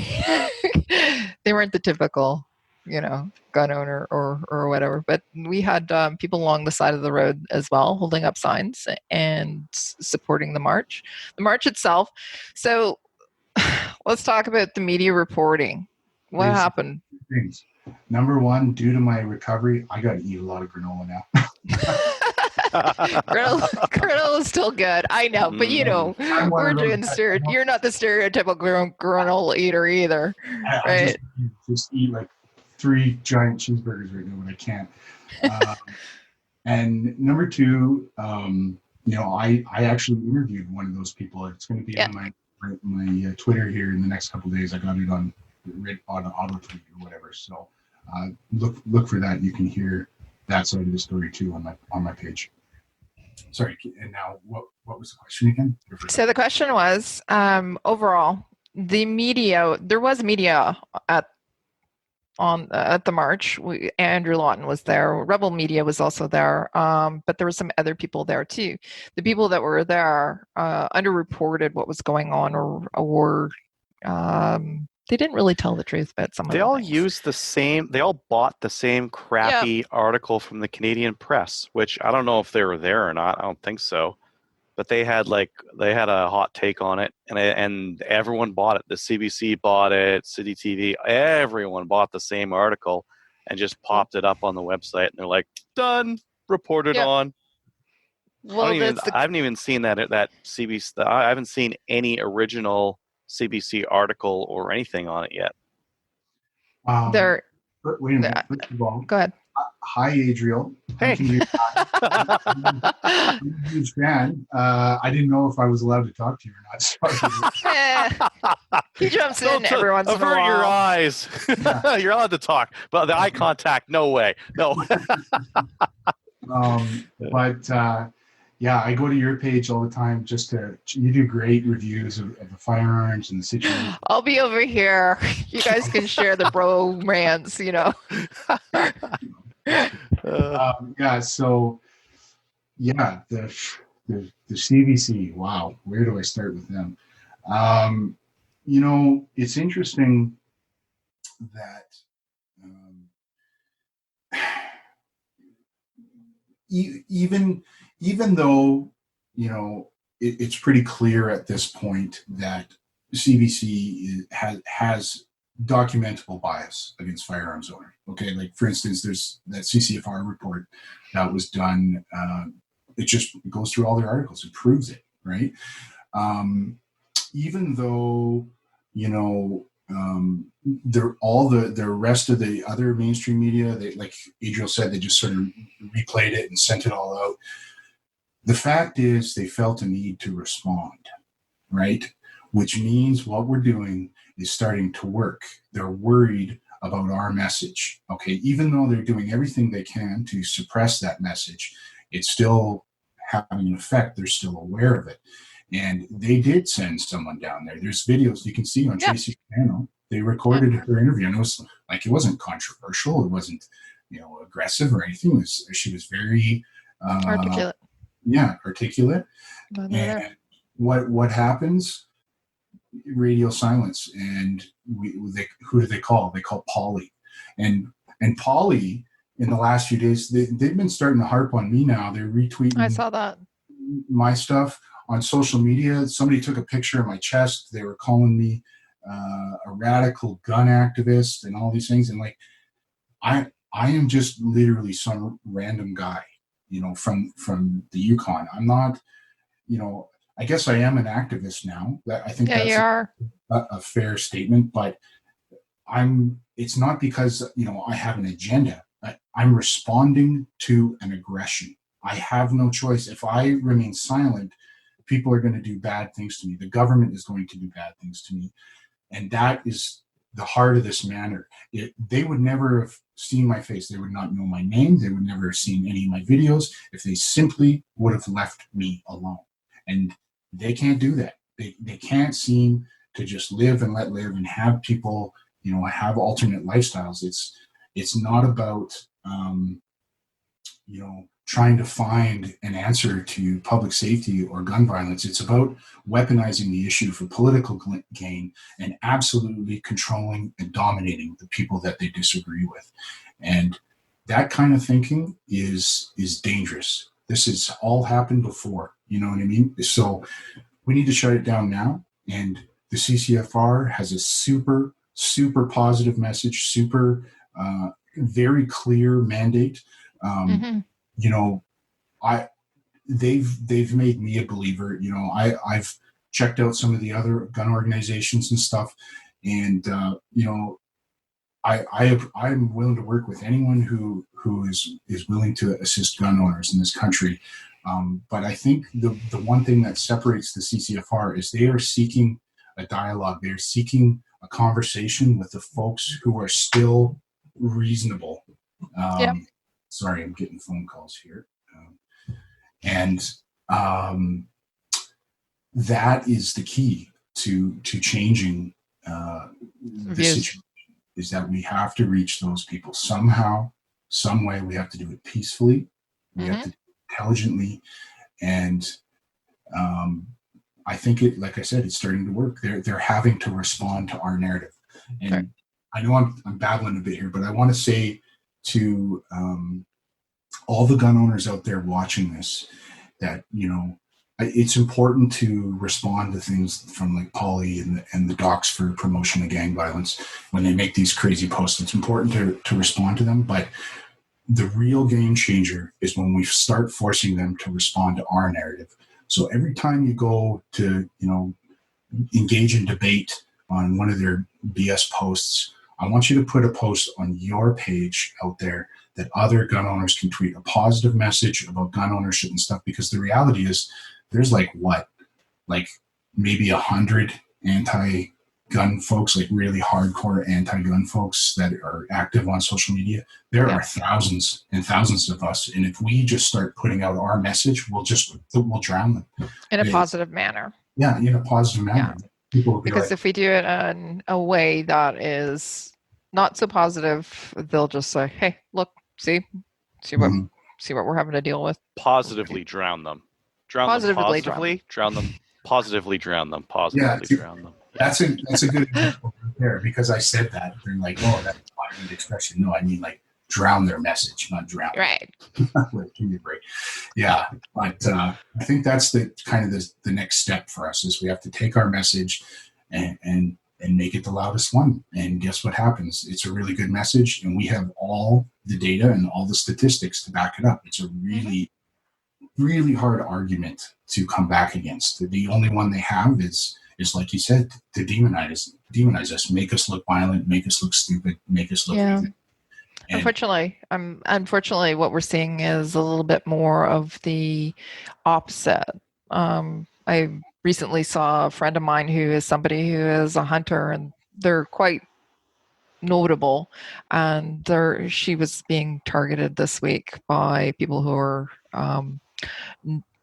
from one of the groups. PETA is one of them, and quite the messaging was horrific. Basically, threats towards her and her family and different things like that. So, it's not acceptable, and it's almost like it's what they're accusing us of is what they're actually doing. So it's unacceptable. So we have to actually, as you said, do it well, but also just push back and, you know, use knowledge and logic and do it in a way that is respectful as well. You know what? All those folks posting those nasty messages, they wouldn't pass the CFSC.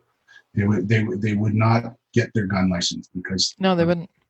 They would have difficulty finding a person to stand up and say, "Oh, yeah, he or she could probably be a gun owner safely."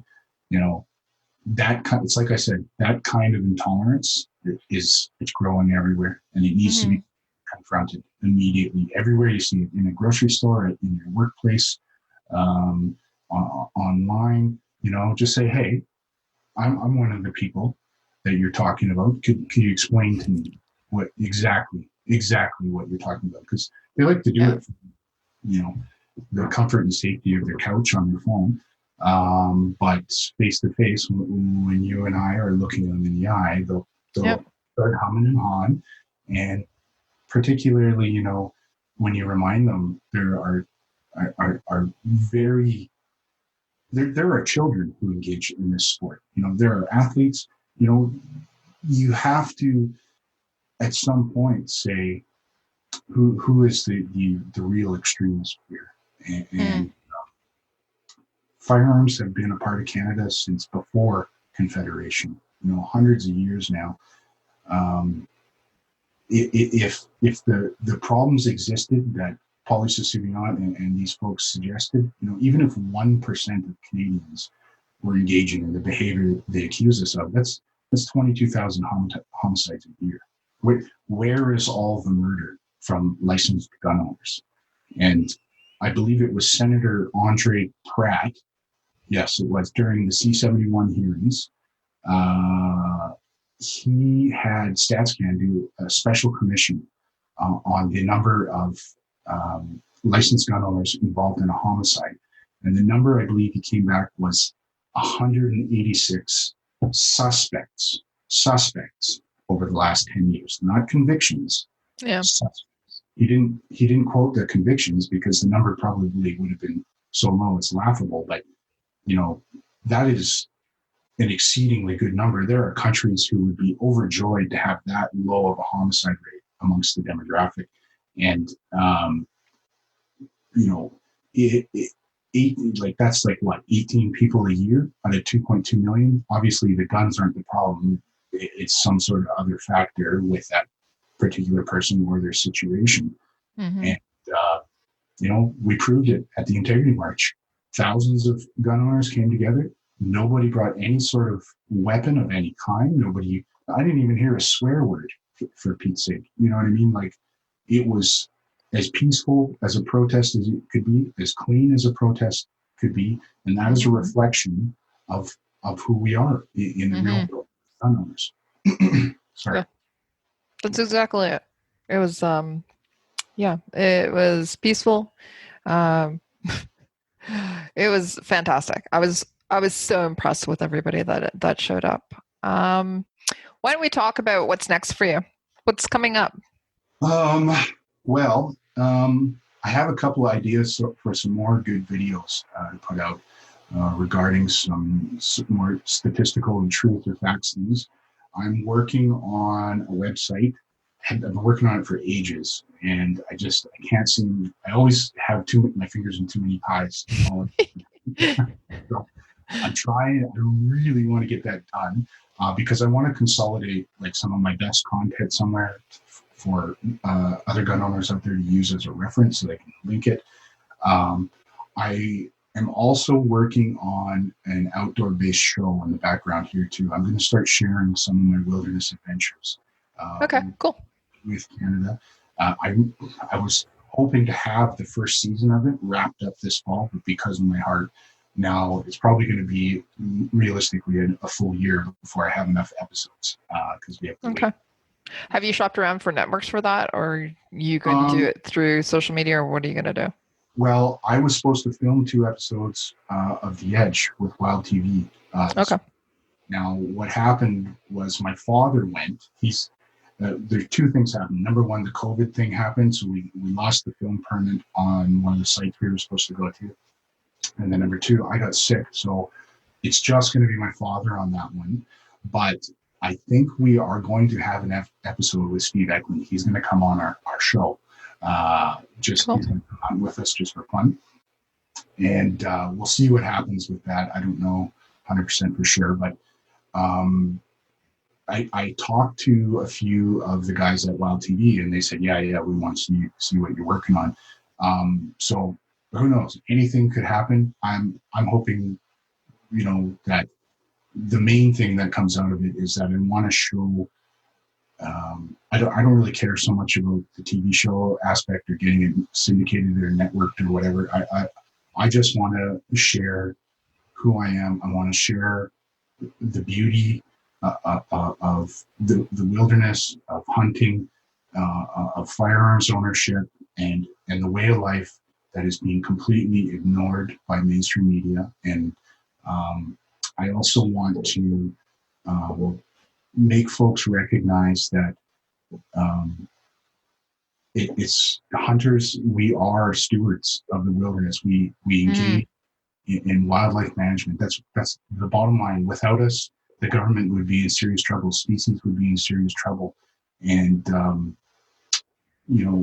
we're being used just like gun owners as a political pawn.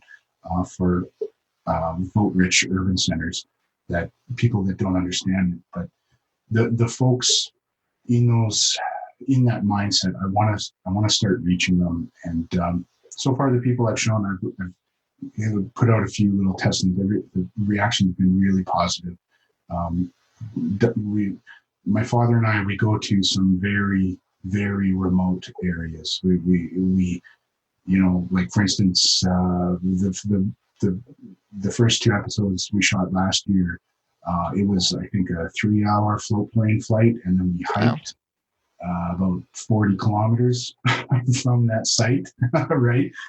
So nobody's around. There's no humans. There's no quads. There's no trails. It's all done on foot, and it's just magical out there. Gives me chills just thinking about it. You're looking forward to doing it again. Well, I just really think that the more of that world I could share with people, the more I think it could have a positive effect for everyone. Like we're all at each other's throats about everything, and it's time to stop.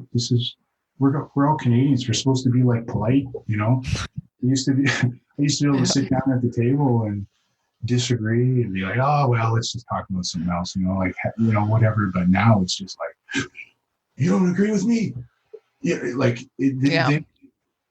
want to freaking find out where you work. They want to get you fired. They want to embarrass you, harm you, however they can, and it's on every freaking issue. And it's it's like I said, what I'm doing, it's a response to that aggression. If folks just leave me alone, I will disappear. I don't want to do this. I have no choice, because if I don't, my way of life will be eradicated in my lifetime. What do you like to do? Adriel, what do you got? You can see like a big difference there. Like I think BC is like the clearest example of most of the population is in Vancouver and the Lower Mainland. And if they had their way, they would vote in some stuff that would not fit the rest of that province. And the vast majority of like land size of that province doesn't match with how they want things to go. There was an article just recently here about a wolf that was shot, and it was just a big travesty because everyone knew the wolf except for the hunters who saw a wolf and shot it legally. And I think that that's kind of like, that's like the sharp tip of the spear of, are they going to ban wolf hunting? Are they going to ban bear hunting? Here in Alberta they banned spear hunting. And I mean, the only people who spear hunted are like real enthusiasts, people who really like want to do this thing. That's a very challenging thing to try out. And I think would frustrate most people who tried to do it. But they banned that. So they're starting to ban on like the bottom half, like spear hunting and some of these other things. And then on the top half, it's like, oh, well, you want to go hunting with a 460 Weatherby? Nope, can't do that. You want to hunt with this or this? Nope, can't do that. And they're starting to like whittle it down to just this like narrow band of what is acceptable, which I don't know. I think is wrong. I think that a lot of different people want to do things in different ways, and I'd rather everyone, as long as they're not harming other people, would be able to do whatever they want. Yeah, you have to just start challenging that thinking, changing the mindset. I think some of it we're our own worst enemy. Like the Alberta one, when I asked them about the spear hunting thing, they did a survey of hunters, and hunters said that they didn't want to spear hunt, so we made it illegal. Well, they don't want to spear hunt because they don't. Well, and it kind of becomes like tyranny of the majority as well. Yeah. Like if the majority of hunters just want to hunt with a bolt action rifle, great, but they shouldn't be able to dictate that's the only thing. That's the only way that people hunt. Because different strokes for different folks. Some people want to go spear hunting. Some people are like Olympic javelin throwers, and they want to spear hunt, and they probably can, right? Or some people want to bow hunt, and it's like, that's harder.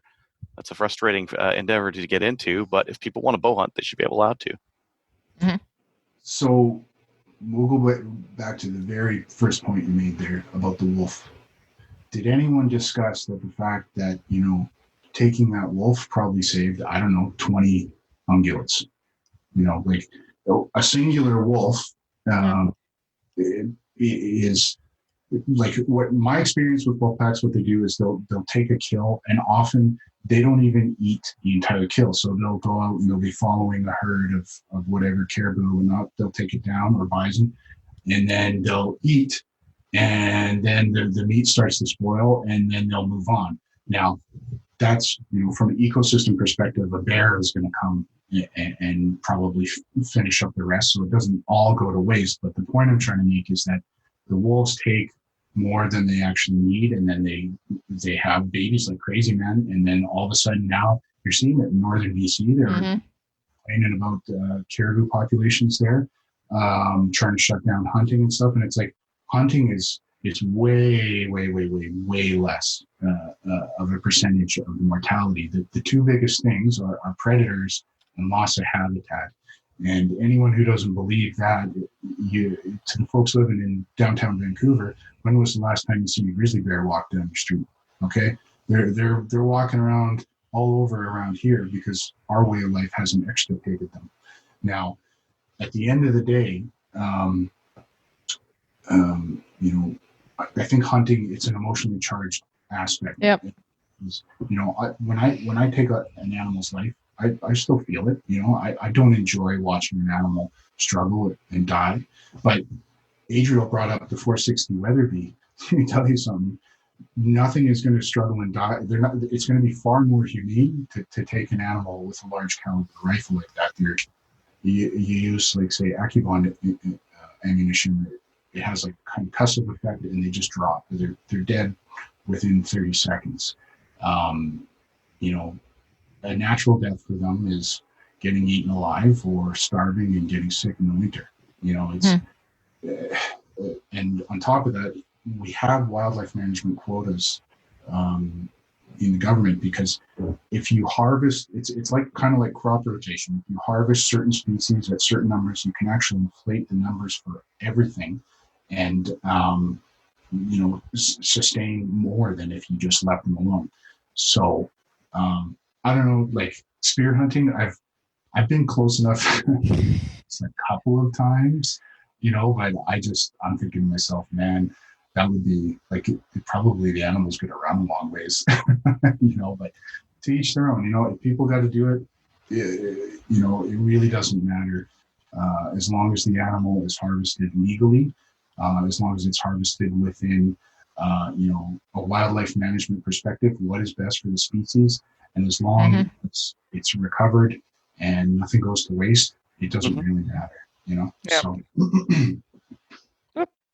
Exactly. Adriel talked about a wolf, and recently we had a coyote here, and we have coyotes all over the city here, but we had a coyote, and people were quite upset about people killing coyotes, and especially one person, she was upset about it, and then the coyote came in and took her cat. Yeah. So they get upset, and then when their pets start disappearing, then they're not as upset. But anyways, let's talk about where can people see your stuff, or where can people get in touch with you if they're interested in suggestions for topics, or if they just want to talk to you. So I'm most active on Twitter, and then I'm trying to get my YouTube channel up a little bit more so people can share it on other social media platforms. My Facebook is kind of abysmal. I'm like, everything on my Facebook is like a month old. I like managing my social media is becoming a full-time job these days, because I have to do the post, and I got to upload it to this site and do it to that site and do it to this site, and then people start commenting and everything. So it's a heck of a lot of work. So best place probably still is Twitter, but once I get my website going, I'm going to try and consolidate the best things of each place, and then that way there'll be sort of more of a reference for that. So you needed an assistant then? No. Well, I don't know, maybe, I guess, but I just what I need is for the right thing to happen in Canada and out of our lives, so that I don't have to do this anymore. And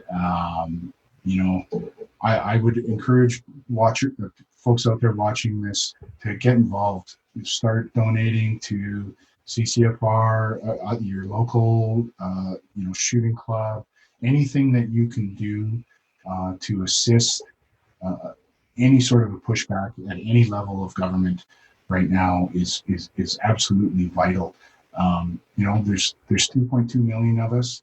And, we've seen some great support recently. We now have the number 1 and 2 petitions, I think, e-petitions in Parliament. Yep. We have, hands down, the biggest pro-firearms rights march in 20 years, made the anti-gun protest look like it was embarrassing how bad theirs was compared to ours. And, that's great, but there's still, a huge majority of gun owners out there who are just watching this, and I know they're complaining. I see them on the street. They talk to me. They're complaining about what's going on, but you got to get involved online. You got to take action. You got to do stuff. And I know it's annoying. I know it's people. It's just so much easier just to not get involved. But if we just make a hard push right now. Oh, and one other thing too that people need to do is they need to get more people into hunting and shooting. If we all just get one more person involved in hunting and shooting, our numbers double, and then we will be about 10% of the Canadian population, and that will be the nail in the coffin. No party will be able to mess with us politically without serious repercussions. So next year, I want you to get someone a restricted license, get them into pistol shooting, and that'll be that. Fantastic. Definitely. Yep. Okay.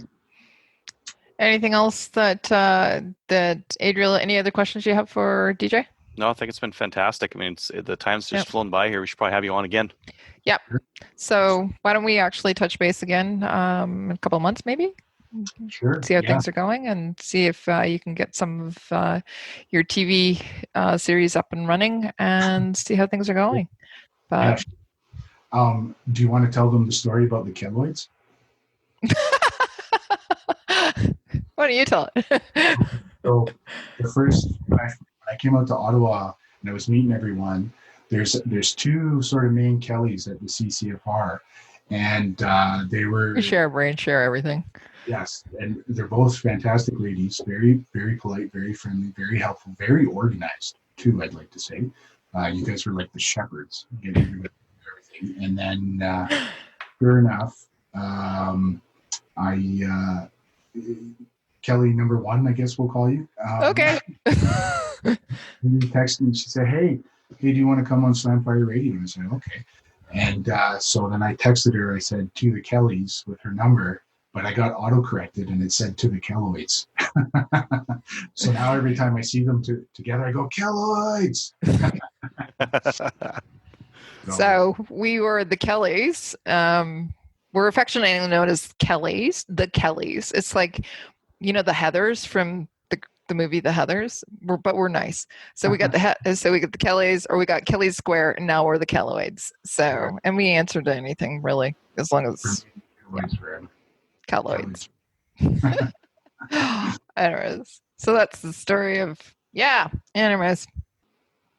Thanks for having me on, guys, and nice to meet you, Adriel. I hope we can have another discussion, a little bit more interactive in a future date. It's awesome. It's just one more example of finally getting to meet the people out there online, in person, and to see them face to face. That's really one of the favorite things I enjoyed at the Integrity March, was finally meeting everyone. And they were just as cool as I thought they would be. It was awesome. Yep.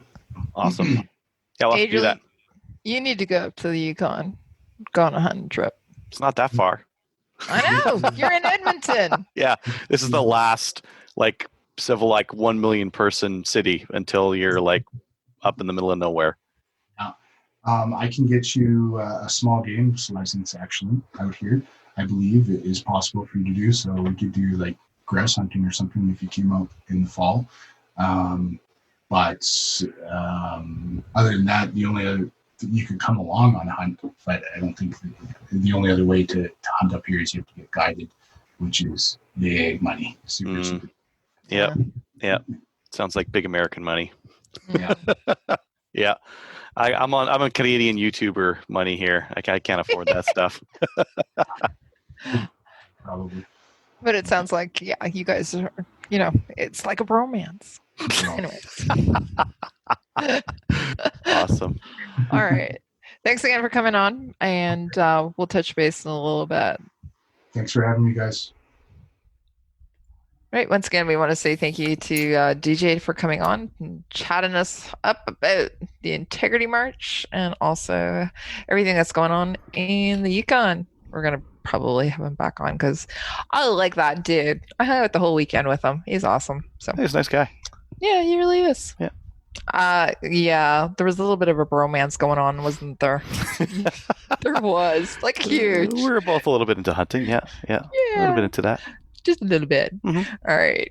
Okay. Why don't we get into listener feedback? Listener feedback is sponsored by Armory DC Gunsmith. Armory DC Gunsmith is a full-service gunsmith who specializes in firearms refinishing. He offers hot bluing, parkerizing, Cerakote finishes, as well as wood refinishing.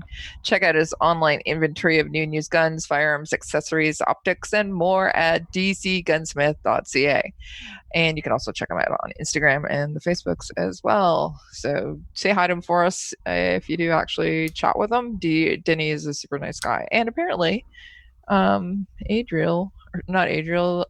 might even be going back to work from him. Maybe once a week or so. Mhm. Anyways, so Doing go some over work and say over hi to him. Yeah. All right. Anything that we haven't been covering as we go through it? I think we've been hitting more or less of everything. Ethan's saying based and Adriel pilled. I'm not sure which rant he was referring to there, but Sorry, who? Ethan. What about it? He commented on Facebook. That's the part we're doing right now, right? Facebook comments. Yeah. Yep. He said based and Adriel pilled. I'm not sure which one that's covering though. Not either. I have lots of rants that I go through. I'm not aware of which one I just did. Oh, come on. You don't rant. Sometimes. Oh, you know what? I don't know. Anyways, I don't know. Was it the one with Mac? I don't know. Maybe. Yeah. I don't know. All right. I'm going to cover Josh. And the reason that I'm going to read Josh is because guess what? He's your buddy. You get Spencer. Okay. Yeah, Josh is my buddy. Yeah. From Josh, it says, "Hey guys, great turnout last weekend at the Parliament building in Ottawa for the Integrity March. I estimate there was well over 1,000, if not 2,000 in attendance, even though the Liberal radio, CBC, downplayed it and said there were only 800. There was actually quite a much more than that. So shout out to Tracy and Rod for organizing the great event. Anyways, this email has to do with bullet weights. Traditionally, I use firearms for hunting and therefore understand the difference between bullet weights for killing, power, and accuracy, etc. However, how does this apply to handgun rounds, specifically 9mm? Usually, I find that the budget ammo is 115 grain. Don't get the matchstick. Recently, I watched a YouTube video from Hiscock 45, and he says how much he prefers 147 grains and even the 124 grain over the 115. I think those are correct weights. I don't have much pistol experience, but have shot all three weights, and I didn't notice a huge difference. What are your thoughts on one weight over the other in 9mm? On a side note, try searching on Google for how much Hiscock 45 gets paid by YouTube for his videos. It's a mind-blowing number, probably similar to what podcast hosts get paid. Josh. Yeah, we don't get monetized like Hitchcock 45. Yeah. Hickok 45. Not Hitchcock, yes, Hickok. So there's estimates on that kind of stuff, but unless there's an article from him, you don't know. The estimate that I saw was like 1 mil a year. But it's likely less than half of that because you don't make as much revenue per view on gun stuff as you do on other stuff. So, unless he said how much he makes, there is a video that says that's someone else though. They don't actually know. We should have him on again. I don't know. Hey, how much do you make? Is that a rude intro? Listen, Josh wants to know how much you make. Mm-hmm. No, I don't think. Yeah, I think it's kind of like asking a woman how old they are. How old are you? How much do you weigh? Anyways, speaking of weights, let's talk about 147 versus 124 versus 115. So, if you shoot a competition where you need to knock over steel, the heavier stuff's better. Like IPSC kind of a thing. If you need to hit power factor, it's easier to do so with 147. Trevor and Matthew like 147 because they say it shoots smoother. It's heavier. And there's probably something to it. It's got more pep. Yep. Loading like a mag. If you get a mag full of 147 grain bullets, it does have a little bit more inertia going in, which could be a good or bad thing. A mag with some rounds in it will drop faster with 147s. Long story short, if price was the same, you'd get 147s. The price is not the same. They're cheaper for the 115s and they're cheaper for the 124s. Right. So I would say if you're shooting IPSC and you don't really care, 124s would be fine. If you're not shooting IPSC and you're just putting holes in paper, shoot 115s. They're cheap. 115 is the cheapest, but hey, I'm shooting the 115s for just giggles right now, because it was cheap, and as I said, I'm having a lot of issues with that. So, but that's because it's Max Tech. That's not because it's 115. I ran 115s and 124s and whatnot through my shadow. My shadow eats all of it. My shadow usually eats all of it too, except for these ones. Anyways, well, that's because it's Max Tech. That's because that stuff's like garbage ammo. The Max Tech steel cased is not good ammo. Well, I know that because I'm currently shooting it. I probably gave you that warning when you bought it too. Yeah, you did, but you know what? It was cheap. It's cheap. Who cares, right? Cheap. Yeah, who cares? Just go to the range. Your remedials will be fast and furious. You're like, test it. Tap rack, go. Yep. Kelly's actually super impressed too with my shooting this time as well. We're getting there together. So yeah, it was fun. Yeah, I had a lot of issues with not make changes, just how is it failing? Is it like short stroking? No, light primer strikes. So, and then ejection issues. So light primer strikes, a lot of the time it's just not chambering them correctly. Yeah. Like they're not going all the way in. So even with, I was just making sure that the mags were seated well. And no, what I'm saying is like the bullet's not going, like the round's not going into the chamber properly, and the slide's not fully forward. Right. Because if the slide's fully forward and you hit the hammer hits that pin, that thing's going off. You will strike it off. There's no way you're not going to rack it back and find like a round with like a deep primer hit on it that didn't go off. No, or I mean you could, but you wouldn't say it's a light primer strike. So like light primer strike is usually it didn't fully go into battery because the shadow has like a pretty tight chamber on it, and Max Tech is going to be up and down on the QC, and I bet some of those didn't chamber all the way. Anyways, yeah. So spend a little bit extra. Don't get the match check. How's that? I mean, for practice ammo, it's good. Yeah. Probably not for like you're probably going to get like PTSD from like failures and like in a match, like any little thing, you're like and you're just doing remedials for like it's empty or you just forgot the safety's on and you're just like remedial, just throwing everything at it when it was like safety or something. Yeah. No. Yeah, but so he's asking, which should he get? 147, 124, 115? Depends on what he's shooting. If he's shooting IPSC, you need to make power factor. And 147s are easier to make power factor for. Definitely not 115s, because 150, like some of the 115s, you won't make power factor with. 124, you're okay. It's kind of like a marriage between the two. Yeah, Right. And that is the standard weight for 9mm. Yep. But if you're cheap, I used to shoot cheap, at 124 all the time. Yeah, you can get 115. Okay, guess what? You're up. Oh, that's all right. I mean, Spencer writes his stuff really well, so it's always easy to read. He does.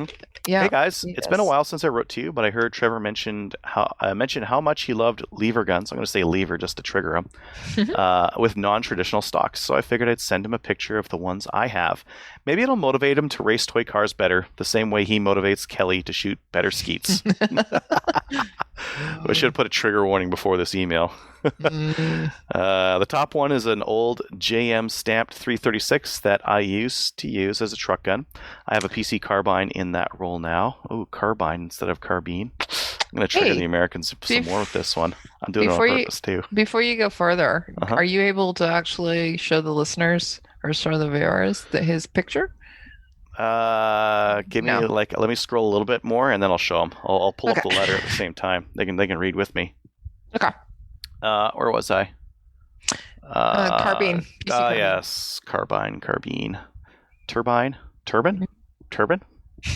That's what Texans call a turbine. Turbine. Call it a turbine. Got to turn up the turbine. Since it shares mags with the Glock 17 in my get home bag, so it'll probably get sold off soon. I do have the wood stock for it, which is probably what it'll get sold with.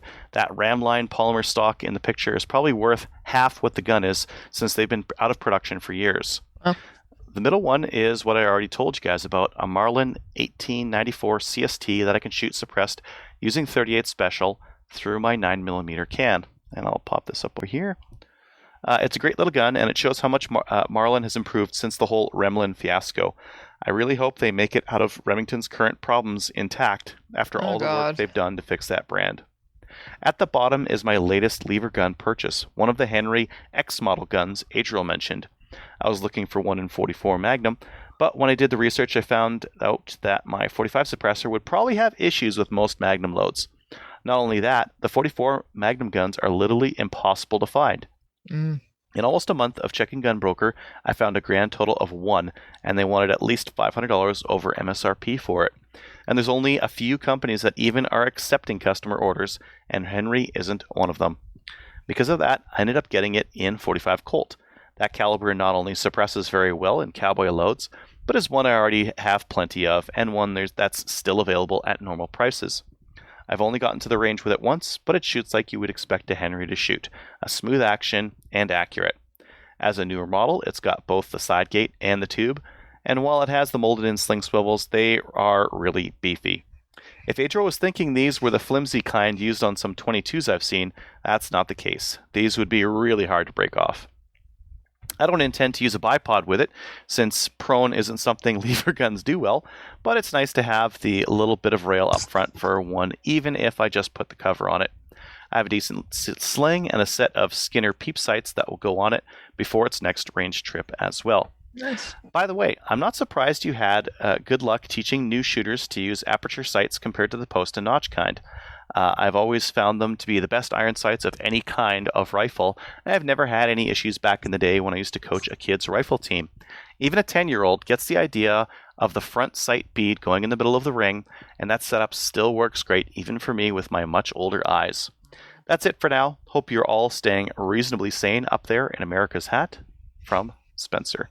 And I'm showing the picture of the 3 lever guns.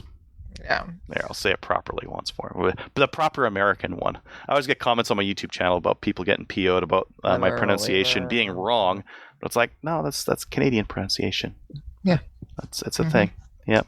Yep. Ethan's saying we should have Ian McCullum on again for the KE-15 that he's been developing. Yeah, I mean, that would be an interesting one. The What Would Stoner Do build they've done is really interesting as well. Yeah, he's always up to some interesting stuff. Or we could have, yeah, Ian on. That'd be cool. Yeah. You might come on again. Anyways, all right. So if you would like to send an email, send it to the show and send it to slamfireradio@gmail.com. We'd love to hear from you. We'd love to read it. And yeah. So, anyways.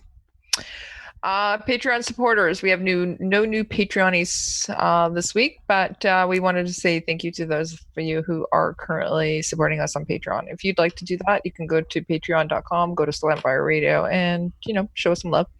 Or you can also show us some love by going to our website and clicking on the Cabela's link there. If you're going to Cabela's anyways, you might as well actually support the show. So, and go and buy stuff, and they'll give us a few dollars from or cents. I don't know how much they send to us, but anyways, they'll show us some love. All right, shout outs. Adriel, what you got? To the 3-gun crew, all the guys who RO'd and volunteered and did all the hard work to make it possible. And then to the sponsors. Like this year was hard for the start of the year was very hard for some of the gun manufacturers, and the whole year has been hard for Canadian gun manufacturers. But we still had lots of support for this event, and it was very much appreciated. Awesome. I do have a couple of shout outs. The first one is to Tracy Wilson. Wanted to say happy birthday. Today is officially her birthday. So I wanted to say happy birthday to her. And I also wanted to say to all of the people who volunteered for the Integrity March, you guys did a really, really fantastic job. So I just have to let you know that. A couple of them are watching or listening tonight too. So I saw Terry Muxlow in there. But especially Kelly Kincaid, she did a fantastic job of being point person for this. Of course, Rod and Tracy did a fantastic job as well with their interviews and also being the spokespeople and also being the people that spearheaded this. So congratulations to them on a fantastic march. And I also wanted to say thank you to everybody who did actually come to the march, showed up. I know that it's been a particularly interesting time with COVID, and there was concerns and different things like that as well. But people actually put their money where their mouth is, and they came. And it was great to see, especially some of those people that I haven't been able to see for a little bit. Or people that I've never met, but they came up and said hi, and just because they've listened to the show, or they know me through other means too. So just want to say thank you. All right. So, anyways, let's get out of here. So, check us out on Gunners of Canada. We have a thread over there. Give us a like on Facebook if you haven't already. We are at 2,707 as of today. Join the CCFR because right now they're the ones that are making our voices heard. Obviously, Integrity March. Hey, and you know what? We're going to see you next week. Maybe. I'm hoping We will. I'll be here. Yeah. Adriel will be here. Mm-hmm. # reliable. I love you, Trevor. I love you, Dave. Anyways. All right. Thanks, everybody, for watching tonight. So if you have any comments or questions for the show, please send an email to slamfireradio@gmail.com. Now go grab a gun and shoot something. When the talking is over, it's time to get a gun.